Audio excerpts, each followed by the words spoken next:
예, 안녕하십니까, 김프시입니다. 여러분 뵙게 돼서 정말 반갑습니다. 불러주셔서 정말 감사합니다. 제가 혹시 이게 PPT가 여기 화면으로 나옵니까? 예, 예, 감사합니다. 제가 말재주가 부족해가지고 예전에 한 2년 반 동안 종편에 나가서도 이제 제가 활동을 했었는데 처음 한 달 동안은 제가 위산과다가 되더라고요. 원래 제가 좀 내성적인 성격입니다. 그냥 사람 앞에 나서는 걸 굉장히 별로 좋아하지 않았었는데 한 2년 반 정도 TV 나가가지고 생방송만 나갔었어요. 2년 반. 그러다 보니까 이게 사람이 약간씩 좀 간이 붙는 것 같습니다. 예, 그래서 좀 했고 제가 고등학교 때는 암벽 등반을 한 5년 해가지고 대학교 때까지 그래서 뭐 인수봉도 올라가고 그렇게 했었습니다. 그러니까 원래 간은 좀 부었었는데 뭐 죽는 거 별로 두려워하지 않고 추락해서 한 1년 동안 병원도 다니고 그랬었습니다. 근데 이제 아기가 생기니까 이제 그런 위험한 활동을 하지 않고 제가 유튜브에서도 외신 번역만 한 이유는 국내 문제를 다루면 사실 제가 이 소위 말하는 좌파 내지는 이제 종북이라는 표현을 쓰는데 지금 종북이라는 표현도 제가 쓰지 않고 있습니다. 수식어로.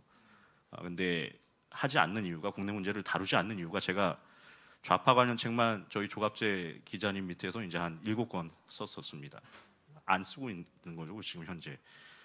이게 소송을 당하면 예를 들어서 이게 이쪽 진영에서는 보호가 되지 않습니다. 그래서 제가 뭐 외국어를 잘해서 그러는 게 아니라 국내 문제를 다룰 수 없으니까 외신에서 다루는 문제를 그대로 이제 번역을 하고 있는 겁니다. 그 유튜브를 하는 이유는 조갑재닷컴을 제가 탄핵 이후에 이제 관뒀고요. 뭐 사이가 조갑재 사장님하고 나빠서 그런 게 아니라 어떤 좀 활동의 한계를 느꼈습니다. 이 보수 진영에 대해서 기존.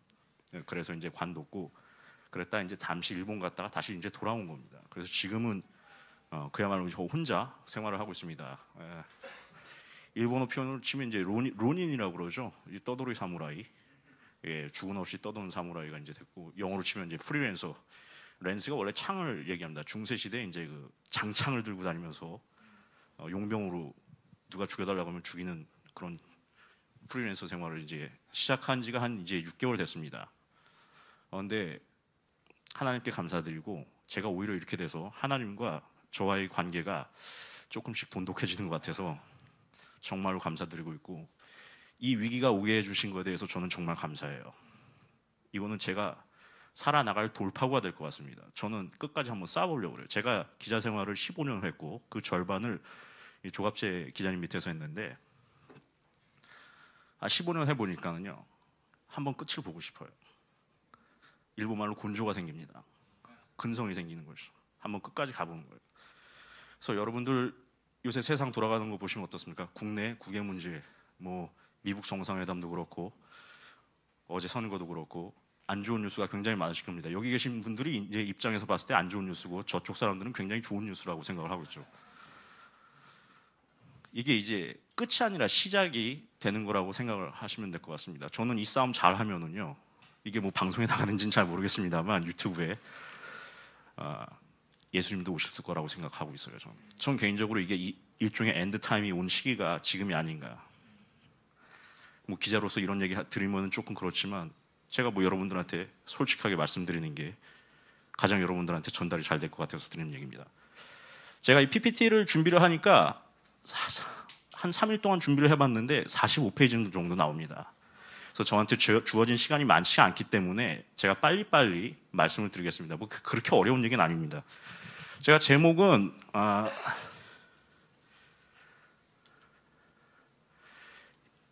이걸로 넘기는 게 가능합니까?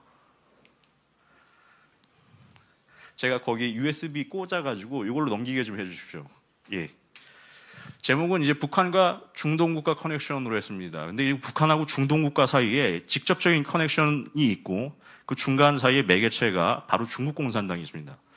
그리고 또 하나가 러시아인데 이 러시아 문제까지 하면 얘기가 너무 커지기 때문에 제가 중국 공산당하고 북한, 중동국가 해가지고 이게 트라이앵글, 삼각 커넥션을 말씀을 드리도록 하겠습니다.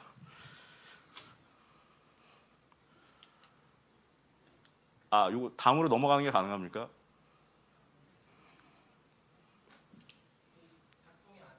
예.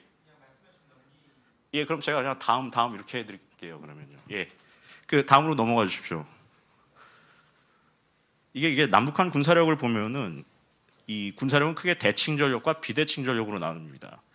일반적인 탱크, 전차, 야포 같은 거는 대칭 전력이고 비대칭 전력은 핵무기 같은 거, 생화학 무기 이거를 비대칭 전력이라고 합니다. 일본 같은 경우는 지금 군사용에서 비대칭 전력이라는 걸 사용 안 합니다. 잘 몰라요, 그 사람들한테 비대칭 전력 얘기하면. 그 재래식 군사력, 즉 대칭 군사력을 수적으로 봐도 북한이 남한보다 압도적으로 우세한 위치에 있습니다. 이 주한미군을 제외했을 때 얘기입니다.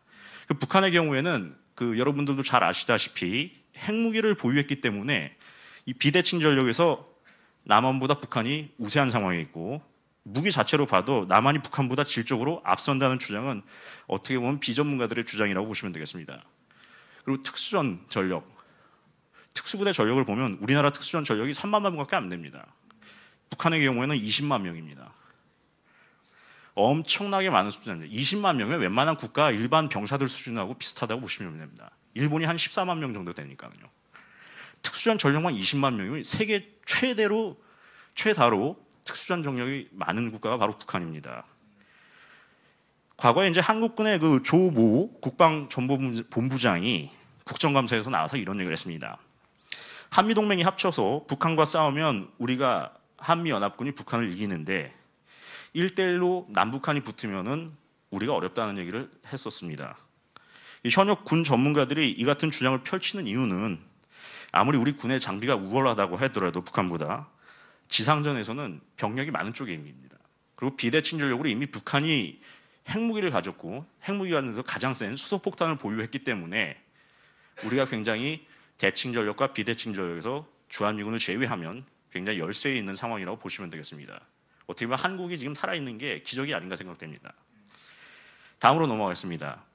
이 란체스터의 법칙이라는 거 원래 그 경영학에서도 나오는 법칙입니다. 영국의 항공공학 엔지니어인 란체스터가 만든 기업 전략인데 이게 나중에 이제 근대 군사 이론이 됐습니다. 이 란체스터의 제일 법칙은 적과 내가 가진 무기의 성능이 비슷하면 인원이 많은 쪽, 즉 쪽수가 많은 쪽이 이긴다는 게 이 란체스터 법칙입니다. 이 란체스터 법칙은 이 이론을 심화시켜서 병력을 반으로 줄이려면 장비를 4배로 증강을 해야 된다는 공식을 만들어냈습니다. 사람 숫자를 줄이면 그 4배에 해당하는 무기를 늘려야 된다는 겁니다. 근데 우리나라 국방비의 70%가 인건비, 그리고 밥 먹는 걸로 들어갑니다. 나머지 전력 증강비가 2%에서 3%밖에 안 됩니다. 북한은 어떻습니까? 북한은 인건비가 안 들어가요. 국방비 자체는 우리보다 낫지만. 거긴 다 사람 돈 안 주고 쓰고 있습니다. 그리고 모두 전력 증강으로 가는 겁니다. 핵무기 개발이 그래서 북한은 가능합니다. 그 병력을 늘리는 게 장비를 현대화하는 것보다 이제 효율적이라는 게 바로 이 란체스터 법칙입니다. 유사시에 북한이 붕괴됐을 때, 소위 말하는 북한 급변 사태가 발생했을 때, 이 북한 내 치안 유지에 북한 주민 1000명당 20여 명의 우리 군 병력이 필요합니다. 이렇게 되면 미군이 이라크에 주둔하는 병력의 3배인 46만 명의 우리 국군 장병이 있어야만 북한 급변 사태가 일어났을 때 북한에 들어가서 북한 안정화를 할 수 있다는 겁니다. 그러니까 최소한 우리 군대가 지금 60만 병력을 유지를 하는 게 있어야 됩니다. 왜? 46만은 북한으로 들어가야 되고 나머지는 남한 치안을 유지를 해야 되기 때문에 그렇습니다. 그러니까 우리는 군 병력이 많으면 많을수록 좋은 나라입니다. 육군 전력이 센 이유가 다 이유가 있습니다. 아시아에서 전 세계 대전이 제3차 대전이 벌어졌을 때 아시아에서 미군을 제외하고 중국과 러시아와 육상전을 할 수 있는 나라가 대한민국이 유일합니다. 육군 병력이 40만이 넘어가니까. 미국이 원래 이 한국과 일본을 나눠서 할 때 한국하고 동맹을 맺으면서 육군을 키웠고 해군은 일본을 키웠습니다. 그게 다 이유가 있습니다. 삼각 군사 동맹이기 때문에 그렇습니다. 해군으로는 미 해군과 일본 해군이 합쳐서 중국과 러시아를 방어하는 게 가능하고 육군 병력은 주한미군과 한국 육군이 합쳐서 중국과 러시아가 싸우는 게 가능하기 때문에 그렇습니다. 우리나라 그리고 전차가 4,000대가 넘어가는데 아시아에서 이 정도의 전차전력을 가진 나라가 대한민국밖에 없습니다.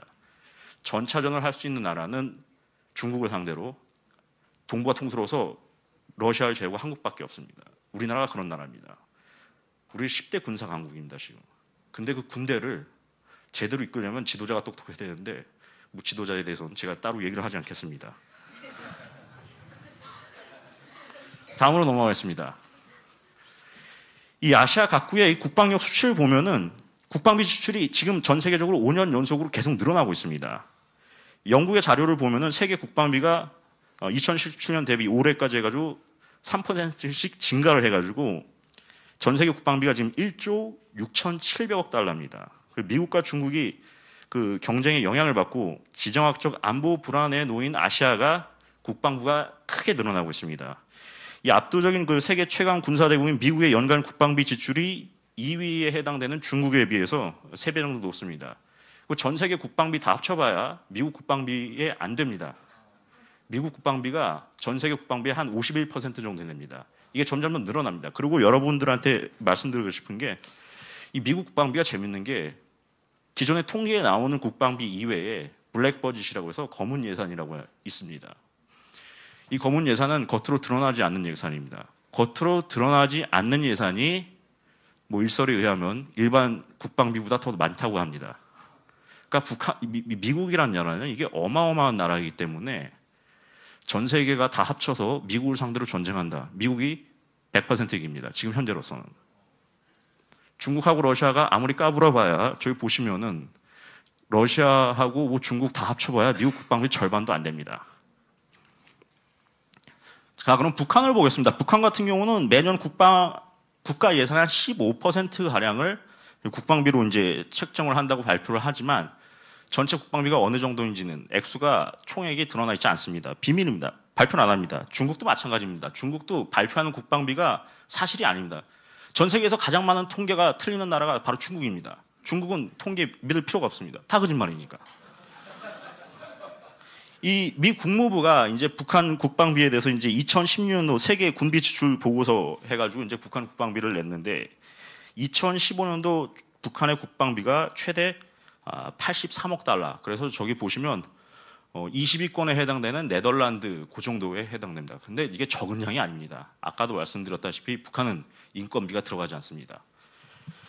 넘어가겠습니다. 다섯 번째는 국력 계산 공식입니다. 제가 이 안보 문제로 말씀을 드릴 때 항상 이 국력 계산 공식을 말씀드립니다. 저기 맨 오른쪽에 뚱뚱한 사람 보이시죠? 저 사람이 옛날 그 전 중앙정보국의 부국장입니다. 레이 클라인이라고 해서 이제 박사인데 국제정책 박사입니다. 이 사람이 만든 이 공식이 바로 이 국력 계산 공식입니다. P는 국력이고 C는 국토와 인구, E는 이제 이코노미 경제력, 그리고 M은 이제 군사력이고요. S는 전략, W는 영어로 will, 의지를 말합니다. 이 클라인 박사의 국력 계산 공식에서 아주 중요한 부분이 뭐냐면 무형 국력입니다. 무형 국력인 전략과 의지고 이 국가의 전략과 의지가 결핍됐을 경우에 유형 국력이 즉 인구, 경제력, 군사력이 아무리 높아도 무형 국력에 해당되는 전략과 의지가 결여가 되면 0으로 수렴할 경우에 국력이 제로가 된다는 겁니다. 이게 아주 중요한 얘기인데 그래서 국력이라는 것은 여러분 무형 국력과 유형 국력을 더한 게 아닙니다. 곱한 겁니다. 어느 한쪽이 예를 들어서 말씀드렸다시피 전략과 의지가 0으로 수렴되면 국력 자체가 제로가 됩니다. 왜 한국이 지금 북한에 이렇게 끌려다니고 있을까요? 전략과 의지가 국가 지도부가 결여되어 있고 국민들의 정신 상태가 국민의 수준이 대통령 수준하고 똑같습니다. 대통령 욕할 거 하나도 없어요. 뽑은 사람들이 국민이니까요. 전략과 의지가 없이 살아버리니까 이 대한민국 국력이 제로로 지금 수렴하고 있는 겁니다. 그 상황이 지금 계속되고 있는 겁니다. 그래서 연평도 포격, 천안함 격침, 폭침 받고서도 우리 대한민국 사람들이 정신을 못 차립니다. 그게 바로 이 전략과 의지, 북한을 적으로 볼 것이냐 안 볼 것이냐, 아니면 평화의 대상이냐 전쟁의 대상이냐, 적과 아군을 구분을 못하다 보니까 이 국력이 제로가 됩니다. 요새 미군 문제도 그렇고 트럼프 대통령 가지고도 뭐 기대가 굉장히 컸는데 뭐 트럼프 대통령이 어떻게 저럴 수 있겠느냐 뭐 하는데 누가 먼저 배반을 했습니까? 우리 스스로 배반했습니다. 우리 대한민국 국민들이 배반을 한 거죠. 보수 사람들은 아니지만 국가 지도자를 잘못 뽑았으니까 이렇게 된 거죠. 미국의 트럼프 대통령을 저는 욕할 필요가 없다고 생각합니다. 트럼프 대통령은 아메리카 퍼스트, 미국 우선주의자예요. 자국을 위해서 사는 사람이지 대한민국을 위해서 살아주는 게 아닙니다. 대한민국을 위해서 일하는 사람은 대한민국 대통령이어야지 미국 대통령이 아닙니다. 우리의 안보 상황이 이스라엘하고 똑같은데 우리가 이스라엘처럼 살아야 되는데 우리는 이스라엘처럼 살기를 거부했으니까 지금 요 모양 요 꼴이 된 겁니다. 앞으로 더 심해질 겁니다. 이스라엘처럼 살기를 거부한 그 결과가 지금의 대한민국이 망초가 된 게 아닌가 생각이 됩니다. 다시 일어날 수 있는데 앞으로 좀 한동안은 굉장히 혼란을 겪을 것 같습니다. 다음으로 넘어가겠습니다. 이 북한의 제가 좀 제목을 거창하게 했는데 세계 공산화 전략이라서 여러분들 PC Political Correctness라고 들어보셨죠? 그 정치적 올바름이라고 해서 그 책도 나왔습니다. 이지수 씨가 쓰신 책이죠. 거기 보면은 이미 전 세계가 상당 부분 공산화가 되어 있습니다. 미국 같은 경우에도 오바마 행정부 시절 8년을 겪으면서 상당히 미국도 좌경화되어 있는 상태입니다. 공교육은 더더욱 그렇고 그라인딩 아메리카 다운이라고 해서 어젠다 그라운딩 아메리카 다운이라고 하는 그 미국의 유튜브에 보시면은 다큐멘터리가 있는데 거기 보면 미국 사람들이 요새는 홈스쿨링을 하려고 합니다. 애들 공교육 안 시키겠다는 거예요. 왜냐? 뭐 기도도 못하게 하고 다 페미니즘 가르치고 뭐 이러다 보니까 이 기독교 세력이 점점 약해지다 보니까 애들 갖다 이제 홈스쿨링으로 가는 겁니다. 아마 한국 같은 경우에도 조금 더 이게 국가 자경화가 진행이 되면은 제가 봤을 때는 그 똑똑하신 부모님들 같은 경우는 애들 홈스쿨링을 하시려고 그러실 것 같아요. 저도 지금 그걸 생각하고 있는데 집사람이 좀 반대를 하고 있습니다. 힘드니까. 근데 어떻게 하겠어요? 애가 저는 보수 성향을 가지고 있는데 저희 애기가 좌경화된다. 저는 그 꼴 보지 못합니다. 어떻게 해서든지 홈스쿨링을 가든가 해야 될 텐데 앞으로 좀 걱정되는 게 많습니다만 북한의 이 세계 공산화 전략은 김일성이 1968년에 교시를 내렸습니다. 미제국주의자가 지금은 허세를 부리지만 결국은 뻗어버리고 말 것이다. 작은 나라들이 달려들어서 미제국주의의 머리와 다리를 각각 절단함으로 미국을 보복하겠다라고 했었습니다. 여기서 이제 나온 것이 바로 북한의 1964년도부터 나온 3대 혁명 역량 강화입니다. 3대 혁명 역량 강화는 북한 내부 혁명 역량 강화, 남조선 혁명 역량 강화, 여기를 통해서 나온 게 남한 주사파들입니다. 그리고 국제 혁명 역량 강화, 중동 테러리스트 양성하는 것이죠. 요 세 개를 한 겁니다. 북한 내부 혁명 역량 강화를 위해서 북한이 한 것은 핵무기 개발한 것이죠. 이 세 개가 하나가 돼서 지금 돌아가면서 나온 게 지금의 이 국제 안보 상황입니다. 이 3대 혁명 역량 강화에서 국제적 혁명 역량 강화를 통해서 김일성이 노동당과 인민무력부에다가 해외 공작 기구를 설치했습니다. 그리고 북한이 제3세계 테러 요원들을 북한으로 데려와 가지고 훈련을 시키고 테러 교관들을 이들 국가에 파견을 해서 지금 이 시간에도 훈련을 시키고 있습니다. 제가 뒤에 가서 말씀드리겠지만 북한이 공식적으로 테러 요원들을 키워낸 것만 5,800명입니다. 매년 200명가량의 테러 요원들을 북한으로 데려가지고 걔네들을 중동으로 다시 보내고 있습니다. 매년 200명가량 됩니다. 중동 테러리스트들 양성하는 게 북한이. 다음으로 넘어가겠습니다. 이건 이제 미 CIA에서 나온 자료인데 사회주의, 공산주의 그리고 자본주의 국가가 이제 대결을 하는 도표라고 보시면 되겠습니다.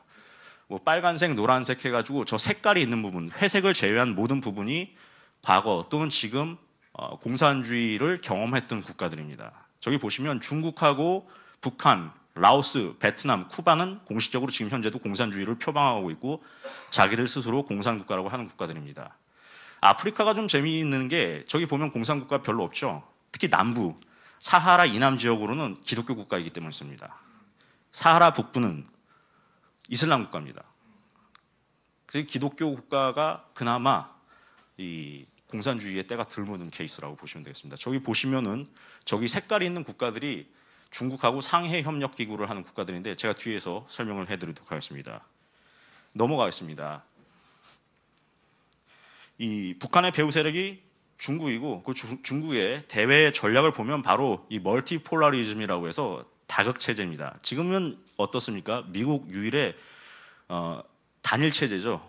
단일 강대국 체제입니다. 근데 중국은 다극 체제를 주장합니다. 이 북한과 중국 같은 경우에는 조중 우호 조약을 통해서 군사 동맹을 맺고 있고 어느 한쪽이 군사적 공격을 받으면 자동 개입을 하게 됩니다. 그래서 북한이 전쟁이 나면 중국군이 자동으로 오게 되어 있습니다. 근데 한미 상호 방위 조약 같은 경우는 조금 낮습니다. 이거보다. 이유는 이 한미 상호 방위 조약 같은 경우에는 자동 개입 조항이 없습니다. 미 의회에 미 의회가 이거를 해야 오는 것이죠. 이 중국의 대외 전략은 기본적으로 말씀드렸다시피 다극 체제고, 쉽게 얘기해서 미국 말 안 듣는 반미 국가 그리고 이란이나 북한 같은 깡패 국가들을 모두 끌어모아서 미국에 대항하게 만든 시스템이 바로 이 다극 체제입니다. 중국이 현재 국제사회에서 얘기하는 군사 경제 동맹 기구죠. 대표적인 게 상해 협력 기구가 있습니다. 그리고 아시아 지역 안보 포럼, 그리고 지금은 하지 않는 북핵 육자회담, 이런 것을 중국이 주도를 해서 반미 다극화 시스템을 만들어가고 있습니다. 군사적으로는 중국이 핵 기술을 북한, 이란, 그리고 파키스탄에 전수를 하고 있고 확산시키고 있고, 그래서 미국의 독보적인 핵 지위, 그것을 약화시키는 방향으로 소위 말하는 핵 확산 다극화 전략을 중국이 추구를 하고 있습니다. 다음으로 넘어가겠습니다. 이분 잘 아시죠? 문정인 교수입니다. 이 양반이 하신 얘기가 한미 동맹 끝내고 다자 안보 협력 체제로 가자, 이렇게 얘기를 했습니다.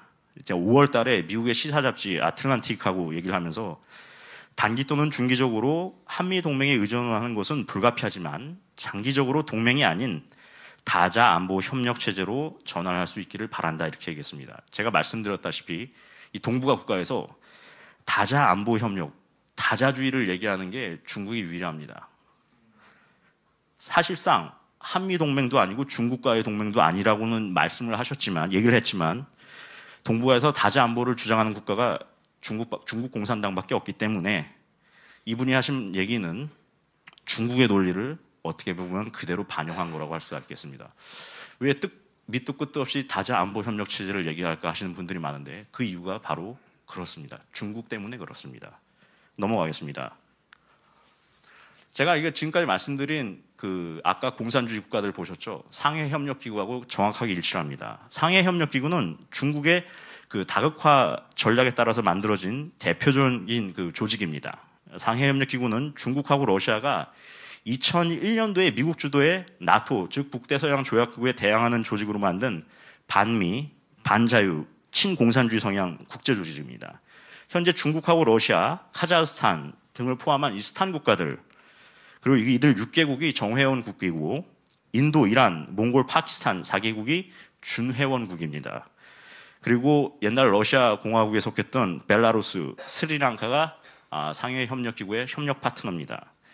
아프가니스탄, 투르크메니스탄은 독립국가연합, 그리고 동남아시아 국가연합은 초청 또는 기구로 남아있고, 북한 같은 경우 여기 상해협력기구에 포함은 되어 있지 않은데, 이들 상해협력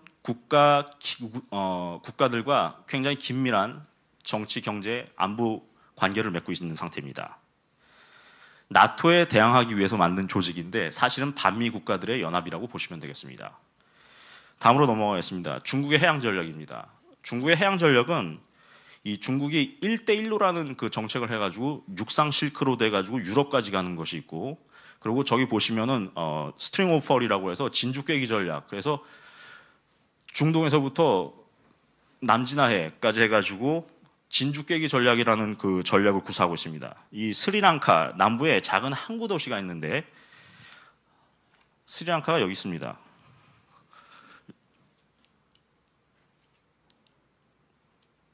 여기 있죠, 여기 바로 위 뾰족하게 나온 나라가 스리랑카입니다. 저기다가 항구를 만들었습니다. 군사 항구를 만들었고, 이 스리랑카뿐만 아니라 파키스탄에도 항구를 건설했고, 네팔에는 철도, 도로 공사를 합니다. 그리고 방글라데시에는 항구를 건설했습니다.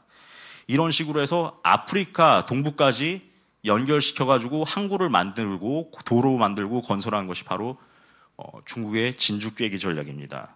생긴 게 이제 목걸이처럼 생겨서 진주 목걸이 전략이라고 부르기도 합니다.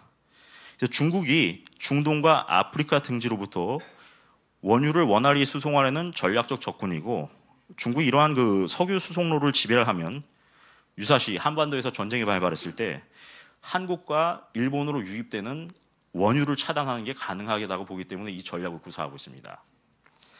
특히 중국 같은 경우는 2010년 한반도에서 나진항이라고 해서 북한의 나진 항구가 있습니다. 동해안에. 나진항을 갖다가 50년 동안 조차를 했습니다. 북한한테 빌려가지고 50년 동안 쓰게 했습니다.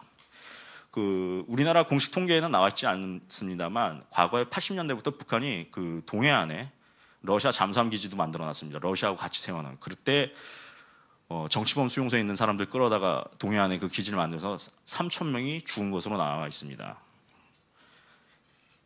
나진항을 이제 50년 동안 북한으로부터 빌려서 이제 사용을 하는데 이게 나중에 북한을 접수한 다음에 중국 해군이 태평양 거점을 확보하기 위한 그 일환으로 보시면 되겠습니다. 동해로 나가는 거죠, 이제 중국이. 가까운 장래에 중국하고 러시아, 북한이 이제 동해에서 해군 합동할 훈련을 할 가능성도 배제할 수가 없습니다. 앞으로 그렇게 될 겁니다. 지금 이제 큰 전쟁이 다가오고 있다고 보고 있기 때문에. 다음으로 넘어가겠습니다. 중국 공산당의 역사 인식을 보겠습니다. 저는 중국 사람들이 다 나쁘다고 생각하지는 않습니다. 그런데 중국 공산당 지도부는 나쁜 사람들입니다. 얘네들은 우리가 싸워야 할 대상이라고 저는 봅니다. 중국은 경제 성장은 했지만 정치가 여전히 공산당 일당 독재입니다. 여러분 중국 헌법 한 번이라도 보신 적 있습니까? 중국 헌법은요 여전히 사회주의를 버리지 않고 사회주의를 표방을 하고 있습니다. 중국 지도부 역사 인식을 극명하게 보여준 사례가 시진핑의 발언입니다. 시진핑이 2010년 10월 26일에 했던 발언인데 여기서 말하는 항미 원조라는 건 6.25 전쟁, 한국 전쟁을 얘기합니다. 위대한 항미 원조 전쟁은 평화를 지키고 침략에 맞선 정의로운 전쟁이었고 중국과 조선 양국 인민과 군대가 단결하여 항미 원조 전쟁에서 위대한 승리를 거둘 수 있었다라고 이렇게 표현을 했습니다. 그래서 경제가 발전을 하면 민주화가 필연이라는 주장은 사실 잘못된 겁니다. 중국을 보면 완전히 틀린 케이스가 되는 겁니다. 미국의 사무엘 헌팅턴이라고 하는 하버드대학교 정치학 교수 그리고 케네스 왈츠 미 국제정치학자가 이런 얘기를 했습니다. 제국간, 즉 국가 간의 상호 경제관계 확대가 상호 이해와 평화를 추진한다고 하는 전제는 역사적으로 증명된 사실이 아니다라고 얘기했습니다. 그러니까 경제관계 확대되면 중국하고 사이가 좋아서 중국이 민주화된다? 절대 그렇지 않다는 얘기입니다. 그리고 제 정부, 모든 정부의 외교 정책의 중대한 결정 요인이 되는 것은 경제적 요소가 아니고 군사적, 정치적, 그리고 민족적인 요소가 많다라고 했습니다. 그러니까 한반도 문제라는 것도 경제 문제가 아닙니다. 군사적이고 정치적이고 민족적인 문제라는 것이죠. 이런 얘기가 이제 국제정치학, 소위 말하는 현실주의, 더 나가면 공세적 현실주의에서 이런 얘기들을 합니다. 북한이 현재 속도로 핵 개발을 하면 2010년 이미 지났습니다만 2010년에는 원자폭탄이 북한이 260개가 될 거라고 얘기했습니다. 1994년도에 7월 달에 미국의 데이비드 올브라이트 박사가 한 얘기입니다. 다음으로 넘어가겠습니다. 이 북한의 대량 파괴 무기는 여러분 핵무기만 얘기하는 것이 아니라 생화학 무기, 핵무기, 그리고 이 핵무기와 생화학 무기를 실어 나를 수 있는 중장거리 미사일을 모두 대량 파괴 무기라고 합니다. AK-47이라고 해서 러시아 소총이 있는데 이것도 대량 파괴 무기에 해당됩니다. 왜냐? 이거는 소총이긴 하지만 너무나 많은 사람들을 죽였기 때문에 대량 파괴 무기로 분류를 하고 있습니다. 이 북한이 플루토늄 핵탄두하고 우라늄 핵탄두의 개수가 2013년 기준으로 해서 12개, 그리고 2015년에는 27개, 그리고 지금 현재 2017년 말 해가지고 지금까지 한 50개 이상이 된다고 지금 우리나라 보고서에 나와 있습니다. 통일연구원이 2014년도 5월 달에 낸 보고서에 2017년 기준으로 해서 북한 핵탄두가 50개라고 했습니다. 그리고 매년 고농축 우라늄을 사용해서 매년 추가로 최소 매년 6개의 핵탄두를 생산이 가능하다라고 지금 보고 있습니다. 이런 통일연구원 분석 같은 경우에는 이 국방대에 문모 교수님이 있는데 이분이 그 보고서에서도 이런 얘기를 했었습니다. 세미나에서. 북한이 지금까지 총 238kg의 핵물질을 확보했고 238kg면 이거 어마어마한 양입니다. 왜냐? 소형 핵탄두 만드는데 3kg에서 5kg면 되거든요. 이 어마어마한 양의 수량의 핵탄두를 북한이 앞으로 갖게 될 거라는 것입니다. 그리고 2018년까지 지금 현재죠. 40개 이상의 핵무기를 보유할 것이다라고 제가 한 3년 전에 전망을 했었습니다. 문모 교수가. 북한이 이 우라늄 매장량, 여러분 그 전 세계에서 우라늄이 가장 많은 국가가 어딘지 아십니까? 지금 공식적으로 호주가 제일 많습니다. 근데 실제로 북한이 가장 많습니다. 북한의 그 우라늄 매장량이 가채 매장량 바로 쓸 수 있는 게 전 세계 총 매장량에 육박하는 400만 톤이나 되고 북한이 우라늄이 엄청나게 많이 매장되어 있습니다. 북한 지역 전체 총 매장량이 전 세계 총 매장량의 5배가 넘는 2,600만 톤입니다. 그러니까 나중에 뭐 통일 비용 걱정하시는 분들이 있는데 제가 봤을 때는 남북한이 좀 제대로 자유민주주의에서 통일이 되면 북한의 핵물질 팔아도 상당 부분 그걸로 북한 먹여 살릴 수 있을 거라고 저는 봅니다. 그래서 통일에 대해서 돈에 대해서는 좀 걱정을 좀 안 하는 편입니다. 이런 거는 얘기를 안 하잖아요, 사람들이. 다음으로 넘어가겠습니다. 이 국가 시스템의 차이인데 이 공산권 국가들이 핵 개발을 하면 전부 다 국민들이 죽어나갔습니다. 아직 이건 공통적인 사실입니다. 역사적으로 공산국가에서 핵무기를 개발하면 그 시기를 기점으로 해서 대량 아사자가 발생을 합니다. 중국의 경우에는 1958년부터 60년까지 해서 대약진 운동 시기가 있었죠. 그때 3천만에서 4,300만 명의 아사자가 발생했었습니다. 대약진 운동 기간은 중국의 핵개발 시기하고 정확하게 일치를 합니다. 중국이 핵개발 성공 이후에 일본, 미국과 외교 관계를 정상화했고 이후 1971년도에 유엔에 가입해서 안보리 상임 이사국이 됐습니다. 이 핵무기는 만들기만 하면 협상력이 생기기 때문에 미국 협상도 그래서 가능한 겁니다.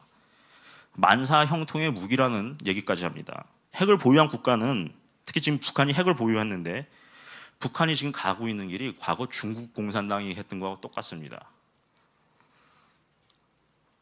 북한이 이제 핵 보유국으로 나왔기 때문에 정상 국가는 될 가능성은 없지만 미국하고 저런 식으로 핵 협상을 합니다. 옛날에 WWF 레슬링 하면 나쁜 편, 좋은 편이 있는데 나쁜 편이 이제 국제 무대에 대비한 거라고 보시면 되겠습니다. 러시아도 마찬가지, 북한도 마찬가지. 300만 고난의 행군을 했던 시기가 북한이 핵 개발을 했던 시기하고 거의 일치합니다. 완성 시기하고. 다음은 중국의 핵 개발의 숨겨진 경로를 보겠습니다. 넘어가겠습니다. 이건 이제 콕스 리포트라고 해가지고 1999년 5월 달에 미 의회에 공개된 거고 이 콕스 의원이 이걸 공개해서 콕스 리포트라고 합니다. 이 90년대 자료를 갖다 전문가들이 잘 안 보시는데 이 90년대 자료를 반드시 봐야 과거, 현재, 그리고 미래의 핵무기의 모습이 보입니다. 중국이 현재 보유하고 있는 첨단 핵기술 대부분이 미국에서 활동하는 중국 공산당 스파이 조직을 통해서 획득이 됐고 이 콕스 리포트를 보면 다 나옵니다. 한 500페이지 정도 되는데 중국 공산당의 미국 내 첨단 핵기술 탈취 문제는 이 콕스 리포트를 보면 다 나옵니다. 그리고 이 콕스 리포트가 중국 핵 개발의 숨겨진 경로를 파헤친 책이 있습니다. 이게 제목이 이제 뉴클리어 익스프레스 핵특급이라고 하는 이 책인데 몇 년 전에 나왔습니다. 미국의 핵과학자인 데니스 틸만이 쓴 책입니다. 이 콕스 보고서가 바로 이 뉴클리어 익스프레스라고 하는 책의 단서를 제공한 보고서입니다. 콕스 리포트는 99년도에 나온 보고서지만 지금 봐도 엄청난 내용이 있기 때문에 이건 앞으로 좀 핵 개발이나 북핵 문제, 중국 핵 문제 연구하시는 분들이 좀 봤으면 좋겠습니다. 다음으로 넘어가겠습니다. 중국의 열핵무기 그리고 중선자탄 기술을 미국 거를 절취하는 거 말씀드리겠습니다. 이 미국의 연방수사국이죠. FBI가 중국군과 관련이 있는 3,500여 개의 전위 조직이 미국 내에서 활동하고 있는 것으로 파악을 하고 있습니다. 중국 공산당 조직입니다. 스파이 조직이 그만큼 미국 내에서 활동을 하고 있다고 보는 것입니다. 중국이 자유민주주의 국가인 미국의 시스템을 교묘하게 이용해서 미국의 군사기술을 획득하고 있고 여기에 중국계 미국인들이 아주 중요한 역할을 담당하고 있다고 합니다. 미국에서 활동하는 중국계 대기업들 거의 100% 미안한 얘기지만 스파이 조직으로 보시면 되겠습니다. 모든 것이 국가 소유이기 때문에 중국에서 기업을 하려면 하고 싶지 않아도 미국에서 얻은 정보를 본국에 제공하지 않을 수 없게 되어 있습니다. 최근에 중국이 공개한 스텔스 전투기, F-117 스텔스 전투기는 이제 미국의 스텔스 전투기인데 최근에 중국이 제니라고 하는 그 스텔스 전투기를 공개를 했습니다. 이런 그 모든 스텔스 전투기 경우에도 뭐 여러분들도 잘 아시겠지만 거의 100% 미국 내에서 스파이 활동을 통해서 또는 사이버 전을 해가지고 절취한 겁니다. 훔쳐냈다는 얘기입니다. 다음으로 넘어가겠습니다. 중국의 핵발산 전략을 보겠습니다. 여러분 등소평에 대해서 어떻게 생각하십니까? 작은 거인 등소평 해가지고 굉장히 중국의 위대한 지도자로 이제 대부분 알려져 있는데 제가 봤을 때는 그냥 빨갱이에 불과합니다. 미안한 얘기지만 중국의 핵기술 확산의 주역은 아이러니하게도 중국의 개혁 개방을 주도했던 등소평이 결정을 한 겁니다. 1982년도에 중국의 등소평이 제3세계, 특히 공산권과 이슬람 국가에 대한 핵개발 지원을 결정을 했습니다. 이후 중국이 북한과 이란의 핵과학 인력을 중국으로 데리고 와서 핵기술을 이들에게 전수를 했고 핵무기 운반 수단인 미사일을 이들 국가에 판매를 하고 핵병기 제조의 기초가 되는 기술 등을 중국이 북한과 이란 등의 국가들에 제공을 했습니다. 이 등소평은 그때 1982년도에 이런 결정을 하게 된 이유가 반미 국가인 북한과 이란, 파키스탄 등의 국가들이 유사시에 미국을 핵으로 공격을 할지언정 중국에 대해서는 핵으로 공격할 일은 없다라고 본 것입니다. 그래서 이것도 일종의 다극화 전략을 취한 겁니다. 핵 확산 다극화 전략을 취한 것이죠. 1982년도에 한 거고 이 자세한 얘기는 뉴클리어 익스프레스라고 해서 저 핵 특급이라고 하는 저 책에 아주 자세하게 나와 있습니다. 저 책이 좀 우리나라 말로 좀 전문이 번역이 되면 좋겠는데 아직 우리나라에 제대로 공개가 되어 있지 않습니다. 중국의 대북한 WMD 확산 문제 보겠습니다. 다음으로 넘어가겠습니다. 이 대량 파괴 무기, 즉 핵무기와 생화학 무기를 운송하는 이 북한, 이란, 파키스탄 선박하고 항공기는 전부 보시는 바와 같이 이 중국의 항구와 공항을 이용하고 있습니다. 미국에서도 꽤 오래전부터 이 사실을 알고는 있었는데 과거 클린턴 행정부의 경우에는 이 모든 사실을 알고서도 중국의 문제를 제기하지 않았습니다. 왜냐? 중국 공산당하고 미국 민주당하고 좀 관계가 깊어요. 그래가지고 정치 자금을 좀 대는 것이 많습니다. 제가 뭐 자세한 얘기를 하면 너무 길기 때문에 근데 클린턴 행정부가 이걸 묵인해 버렸습니다. 중국이 현재 미사일을 선적한 북한 그리고 이란 항공기의 중국 영토 통과 사실을 부인하지는 않습니다. 자기네들도 다 인정을 해.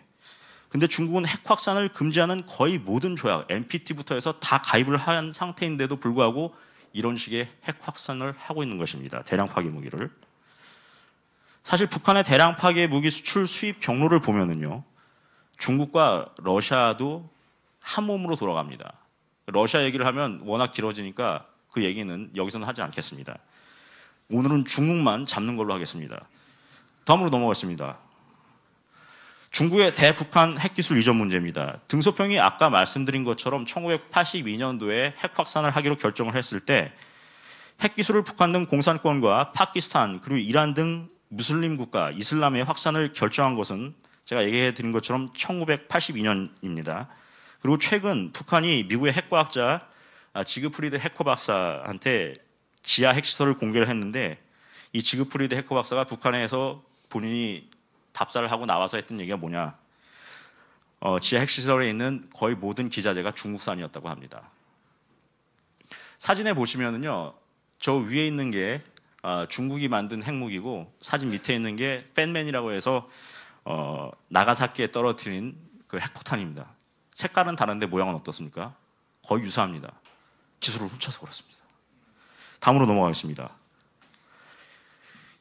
이게 일본어로 돼 있긴 한데 중국의 대북한 핵기술 그리고 관련 장비를 보시면은요 1950년대부터 가지고 2000년대까지 해서 지속적으로 중국이 북한의 미사일 기술을 제공하고 기술자들 중국으로 데려와서 키워냈습니다. 지금도 계속 하고 있습니다. 이 시간에도. 다음으로 넘어가겠습니다.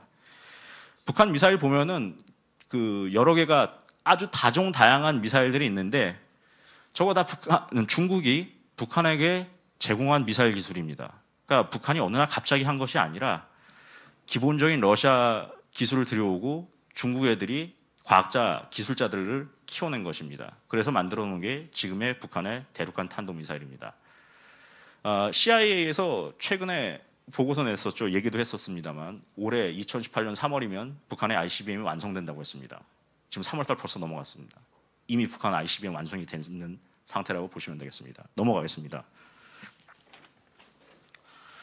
이건 북한의 그 노동미사일 엔진을 사용하는 이란과 파키스탄 미사일입니다. 저기 보시면은 맨 앞에 조그만 미사일이 스커드 미사일이고 뒤에 갈수록 큰 미사일이 뭐 노동 미사일, 그리고 제일 큰 게 뭐 대포동 미사일 그렇습니다.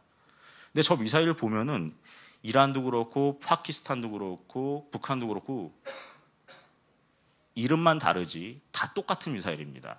저거를 갖다 북한이 다 수출을 해서 그렇습니다. 넘어가겠습니다. 이건 이제 북한이 만든 노동 미사일인데 이 노동 미사일 보시면은 두 번째 미사일이 파키스탄에 핵탄두를 실어나는 미사일이고 세 번째 미사일, 네 번째 미사일, 다섯 번째, 여섯 번째, 일곱 번째 미사일 전부 다 이란 미사일입니다. 규격이 어떻습니까? 길이만 조금만 다르지 다 똑같습니다. 북한 미사일입니다. 북한 애들이 파키스탄과 이란에 기술과 물자를 제공해서 만든 미사일이 바로 파키스탄과 이란의 핵탄두 미사일입니다. 이게 보면 대포동 미사일입니다. 저기 기본적으로 북한의 대포동 미사일 엔진으로 개발된 이 노동 미사일인데 이란, 파키스탄, 시리아 등의 이 탄도 미사일이 다 사용이 되고 있고 이것 때문에 많은 사람들이 지금 이 시간에도 죽어가고 있습니다. 이 파키스탄의 가우리 미사일, 저 두 번째 미사일, 가우리 미사일 같은 경우에는 이미 배치된 핵 미사일이고 이란의 사피리 미사일 세 번째, 네 번째 미사일입니다. 대포동 1호로 만든 2009년도에 발사해서 성공해서 지금은 인공위성까지 날리고 있는 미사일입니다.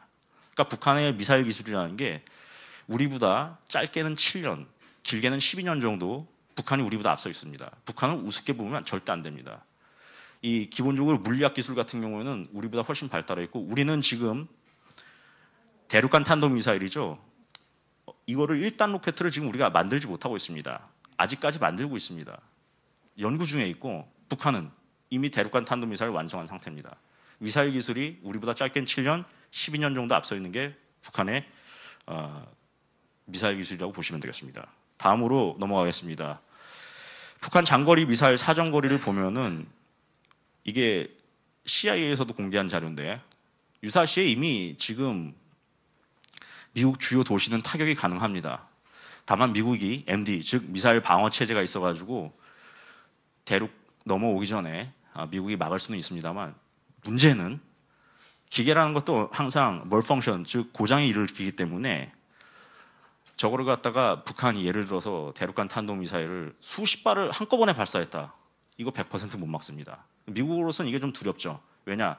미국 대도시에 워낙 사람들이 많이 살기 때문에 자유민주주의 국가인 미국에서 나라가 이게 국민을 못 지켰다. 이거 나라가 뒤집어지는 거기 때문에 북한에서 뭐 300만 죽어도 끄떡없는데 예, 그렇기 때문에 미국은 그 문제를 생각을 안 할 수가 없습니다.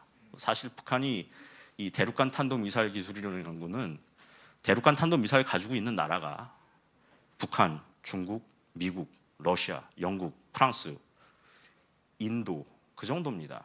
7개 정도 국가. 나머지 뭐 이스라엘, 파키스탄 이런 나라는 대륙간 탄도미사일을 보유하고 있지 않습니다. 그러니까 북한이 가진 기술이라는 게 북한은 사실상 세계 10대 핵강국이라고 보시면 되겠습니다. 인정하고 싶지 않지만 저 자신도 인정할 수밖에 없습니다. 다음으로 넘어가겠습니다.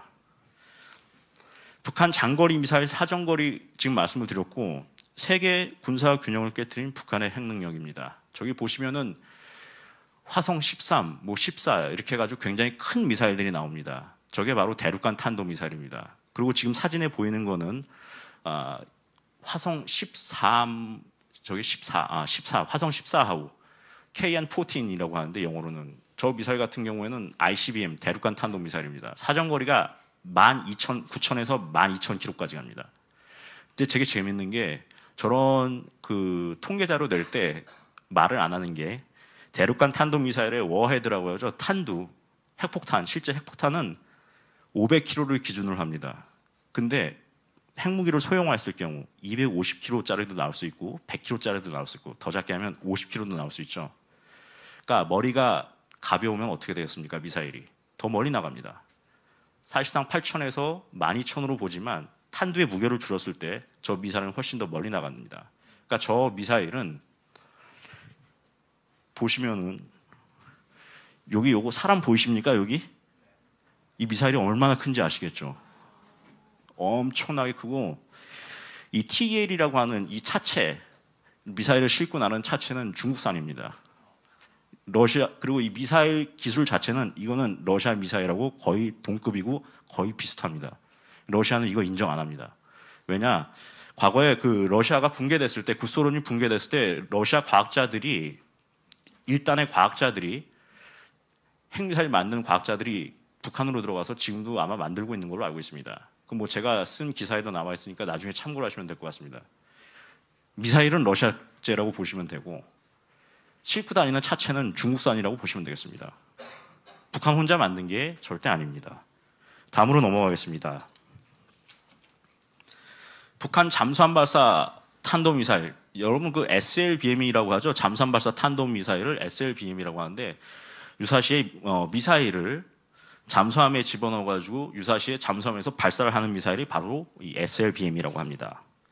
SLBM은 어떻습니까? 잠수함에다가 장착을 해가지고 돌아다니기 때문에 도대체 어딘지 알 수가 없습니다. 언제 어디서든 발사할지 예측하기가 힘든 게 바로 잠수함에서 발사하는 탄도미사일입니다.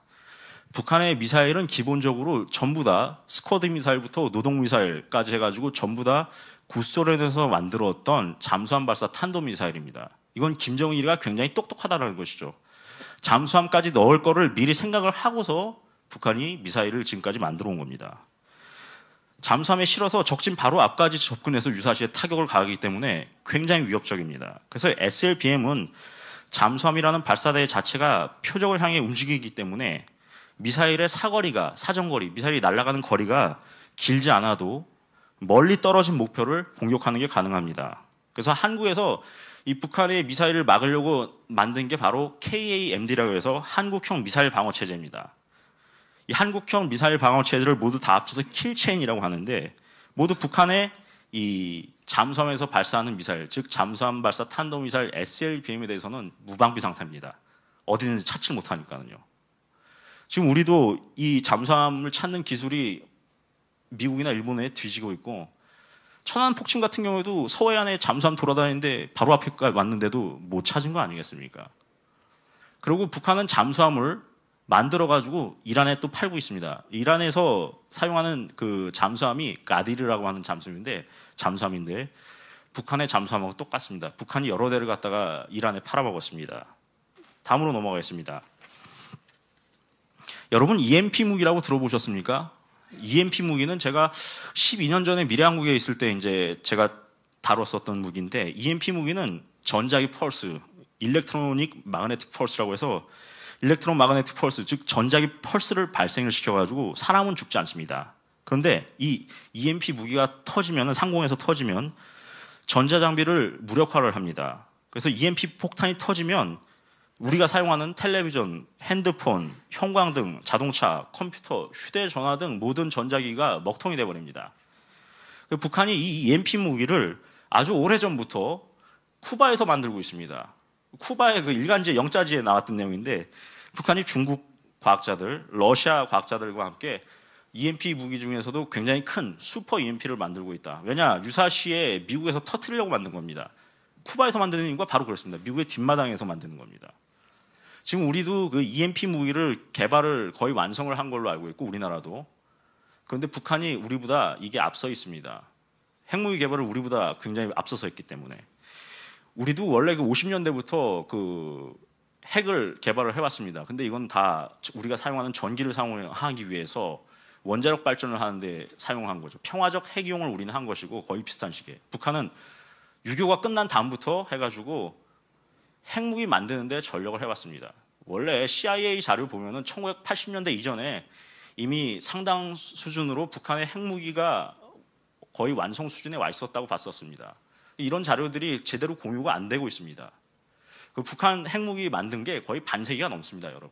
그러니까 북한 핵기술이라는 걸 절대 낮게 보시면 안 됩니다. 그러니까 언론에서 자꾸 얘기하는 게 뭐냐면요, 북한 핵기술을 갖다 이제 얼마 전까지만 해도 지금은 좀 괜찮은데 그 다운그레이드를 시킵니다. 아니다. 북한 핵기술 높지 않다라고. 근데 그냥 전부 틀린 거죠. 기자들도 이걸 공부를 좀 해야 되는데 제가 저 기자 생활을 하면서 이 핵무기를 갖다가 지금 10년 넘게 저도 다루고 있는데 하다 보니까 물어볼 사람이 없습니다. 안타까운데. 그리고 중국 핵 문제 물어볼 사람이 없습니다. 중국 핵기술 관련해가지고 제대로 이 중국의 핵 문제에 대해서 책을 쓰고 보고서를 쓴 사람이 많지가 않아요. 제가 지금 현재 제 수준에서 물어볼 수 있는 전문가가 3명 정도밖에 안 됩니다. 국내 전문가들이. 그리고 정말 그 뛰어난 전문가들 분들 같은 경우에는 좀 성향이 저처럼 우파 성향이라 전부 집에서 숟가락 빨고 계세요. 놀고 계십니다 지금. 예, 안타깝습니다 진짜. 다음으로 넘어가겠습니다. 북한 핵개발 일치가 나옵니다. 북한이 지금까지 2006년부터 해가지고 작년까지 해서 무려 6차례에 걸쳐서 핵실험을 했습니다. 그리고 2016년에 했던 제4차 핵실험 같은 경우에는 수소폭탄 전 단계에 해당하는 증폭 핵분열탄을 만들어가지고 폭발을 시켰습니다. 증폭 핵분열탄이라는 건 뭐냐면 수소폭탄이라는 건 일반 핵폭탄이 아닙니다. 저거는 히로시마, 나가사키에 떨어진 핵폭탄보다 작게는 수백 배, 많게는 수천 배 강력한 폭탄입니다. 그러니까 수소폭탄 만들 수 있는 기술도 이미 다 보유를 하고 증폭 핵분열탄 같은 경우에는 수소폭탄의 방아쇠에 해당되는 핵폭탄입니다. 수소폭탄은 일반 핵폭탄을 뻥 터뜨린 다음에 수소 핵융합을 하는 핵융합 폭탄인데 파괴력이 어마어마합니다. 다음으로 넘어가겠습니다. 이 수소폭탄의 위력을 보면은요, 제가 말씀드렸다시피 이 수소폭탄은 이 수소 핵융합을 일으켜서 폭발력을 증대시킨 핵폭탄입니다. 현재까지 실험한 수소폭탄 가운데 가장 강력한 것으로 알려진 게 러시아에서 과거 구소련에서 했던 짜르본바라고 합니다. 1961년도에 이 수소폭탄 실험을 했는데 TNT가 무려 5,800만 톤의 파괴력을 가지고 있고 이 수소폭탄 터졌을 때 히로시마, 나가사키에 투하된 원자폭탄의 위력보다 3,800배가 강했습니다. 뭐 히로시마, 나가사키 떨어뜨리는 핵폭탄 해봐야 TNT 15킬로톤, 20킬로톤 이렇습니다. 근데 이거에 3,800배가 강하다고 생각해 보십시오, 여러분. 이거 경기도에다 떨어뜨리면 그냥 경기도가 쑥대밭이 됩니다. 그리고 이 러시아에서 짜르본바라고 하는 이 수소폭탄을 폭발 실험을 했을 때 러시아 중앙부에서 이걸 했는데 1,000km 떨어진 곳에서도 이 폭발력이 보였고 폭탄에 의해서 지진파가 지구를 3바퀴나 돌았습니다. 그리고 1,000km 떨어진 핀란드가 저쪽 끝에 있죠. 북유럽에. 핀란드에서 유리창이 깨질 정도였다고 합니다. 여러분 서울하고 평양 거리가 어느 정도인지 아십니까? 195km밖에 안 됩니다. 그래서 만약에 북한이 가진 수소폭탄을 서울에다 떨어뜨렸다. 평양도 같이 죽습니다. 자멸하기엔 딱 좋은 미사일이 수소폭탄이라고 보시면 되겠습니다. 근데 저걸 보유하고 있습니다. 미국이 협상을 해야 되겠습니까? 우선은 하고 봅니다.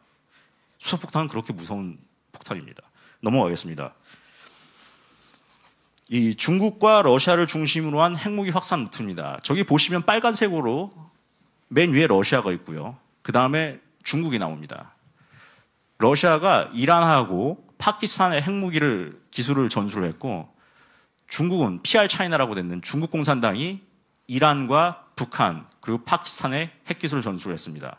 그리고 이란과 파키스탄은 서로 핵기술을 맞교환했고 북한과 파키스탄도 서로 핵기술을 맞교환했습니다.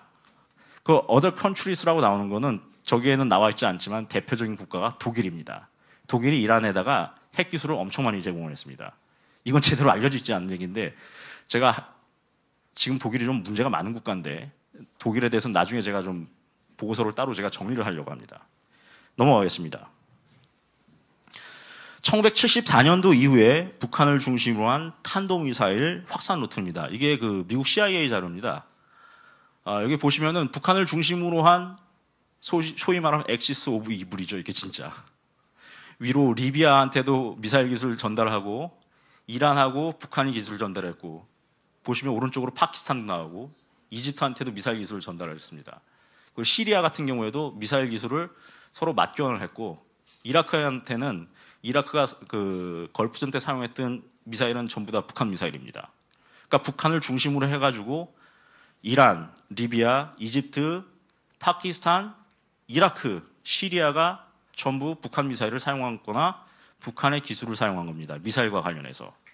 저거는 또 다시 말씀을 드리면 핵기술과도 깊은 관련을 맺게 됩니다. 저 국가들의 미사일 기술자들, 핵 기술자들을 북한이 대부분 파견을 한 상태입니다. 넘어가겠습니다. 북한과 이란의 핵개발 협력 관계를 보도록 하겠습니다. 이스라엘 연구소에 이제 글로리아 안보 연구소로 하는 데가 있습니다. 이 연구소장에 뜬 사람이 저하고 좀 이메일을 주고받았던 분인데 이스라엘 분인데 몇 년 전에 돌아가셨어요. 그래서 이 글로리아 연구소를 보면 좋은 자료들이 굉장히 많이 나옵니다. 이 글로리아 연구소 보고서를 보면은 이 중국과 북한이 이란이 사용하는 무기의 70%를 제공하고 있다고 합니다. 이거는 생산은 이란이 하지만 기술 제공은 중국과 북한이 같이 하고 있다는 얘기입니다. 이란 미사일 같은 경우에는 거의 100% 미사일이 북한 미사일이라고 보시면 되겠습니다. 최근 들어서 이란이 자체 제작한 미사일을 공개를 하고 있는데 북한이 보유한 미사일로 봐도 100% 무방합니다. 미국의 CIA 같은 경우에는 북한과 이란이 1980년대에 핵 협력 협정을 서로 체결한 다음에 농축우라늄 개발을 목표로 해서 상호 핵 기술과 핵 관련 장비를 서로 이전하기로 약속을 했다고 합니다. 그게 1980년대입니다.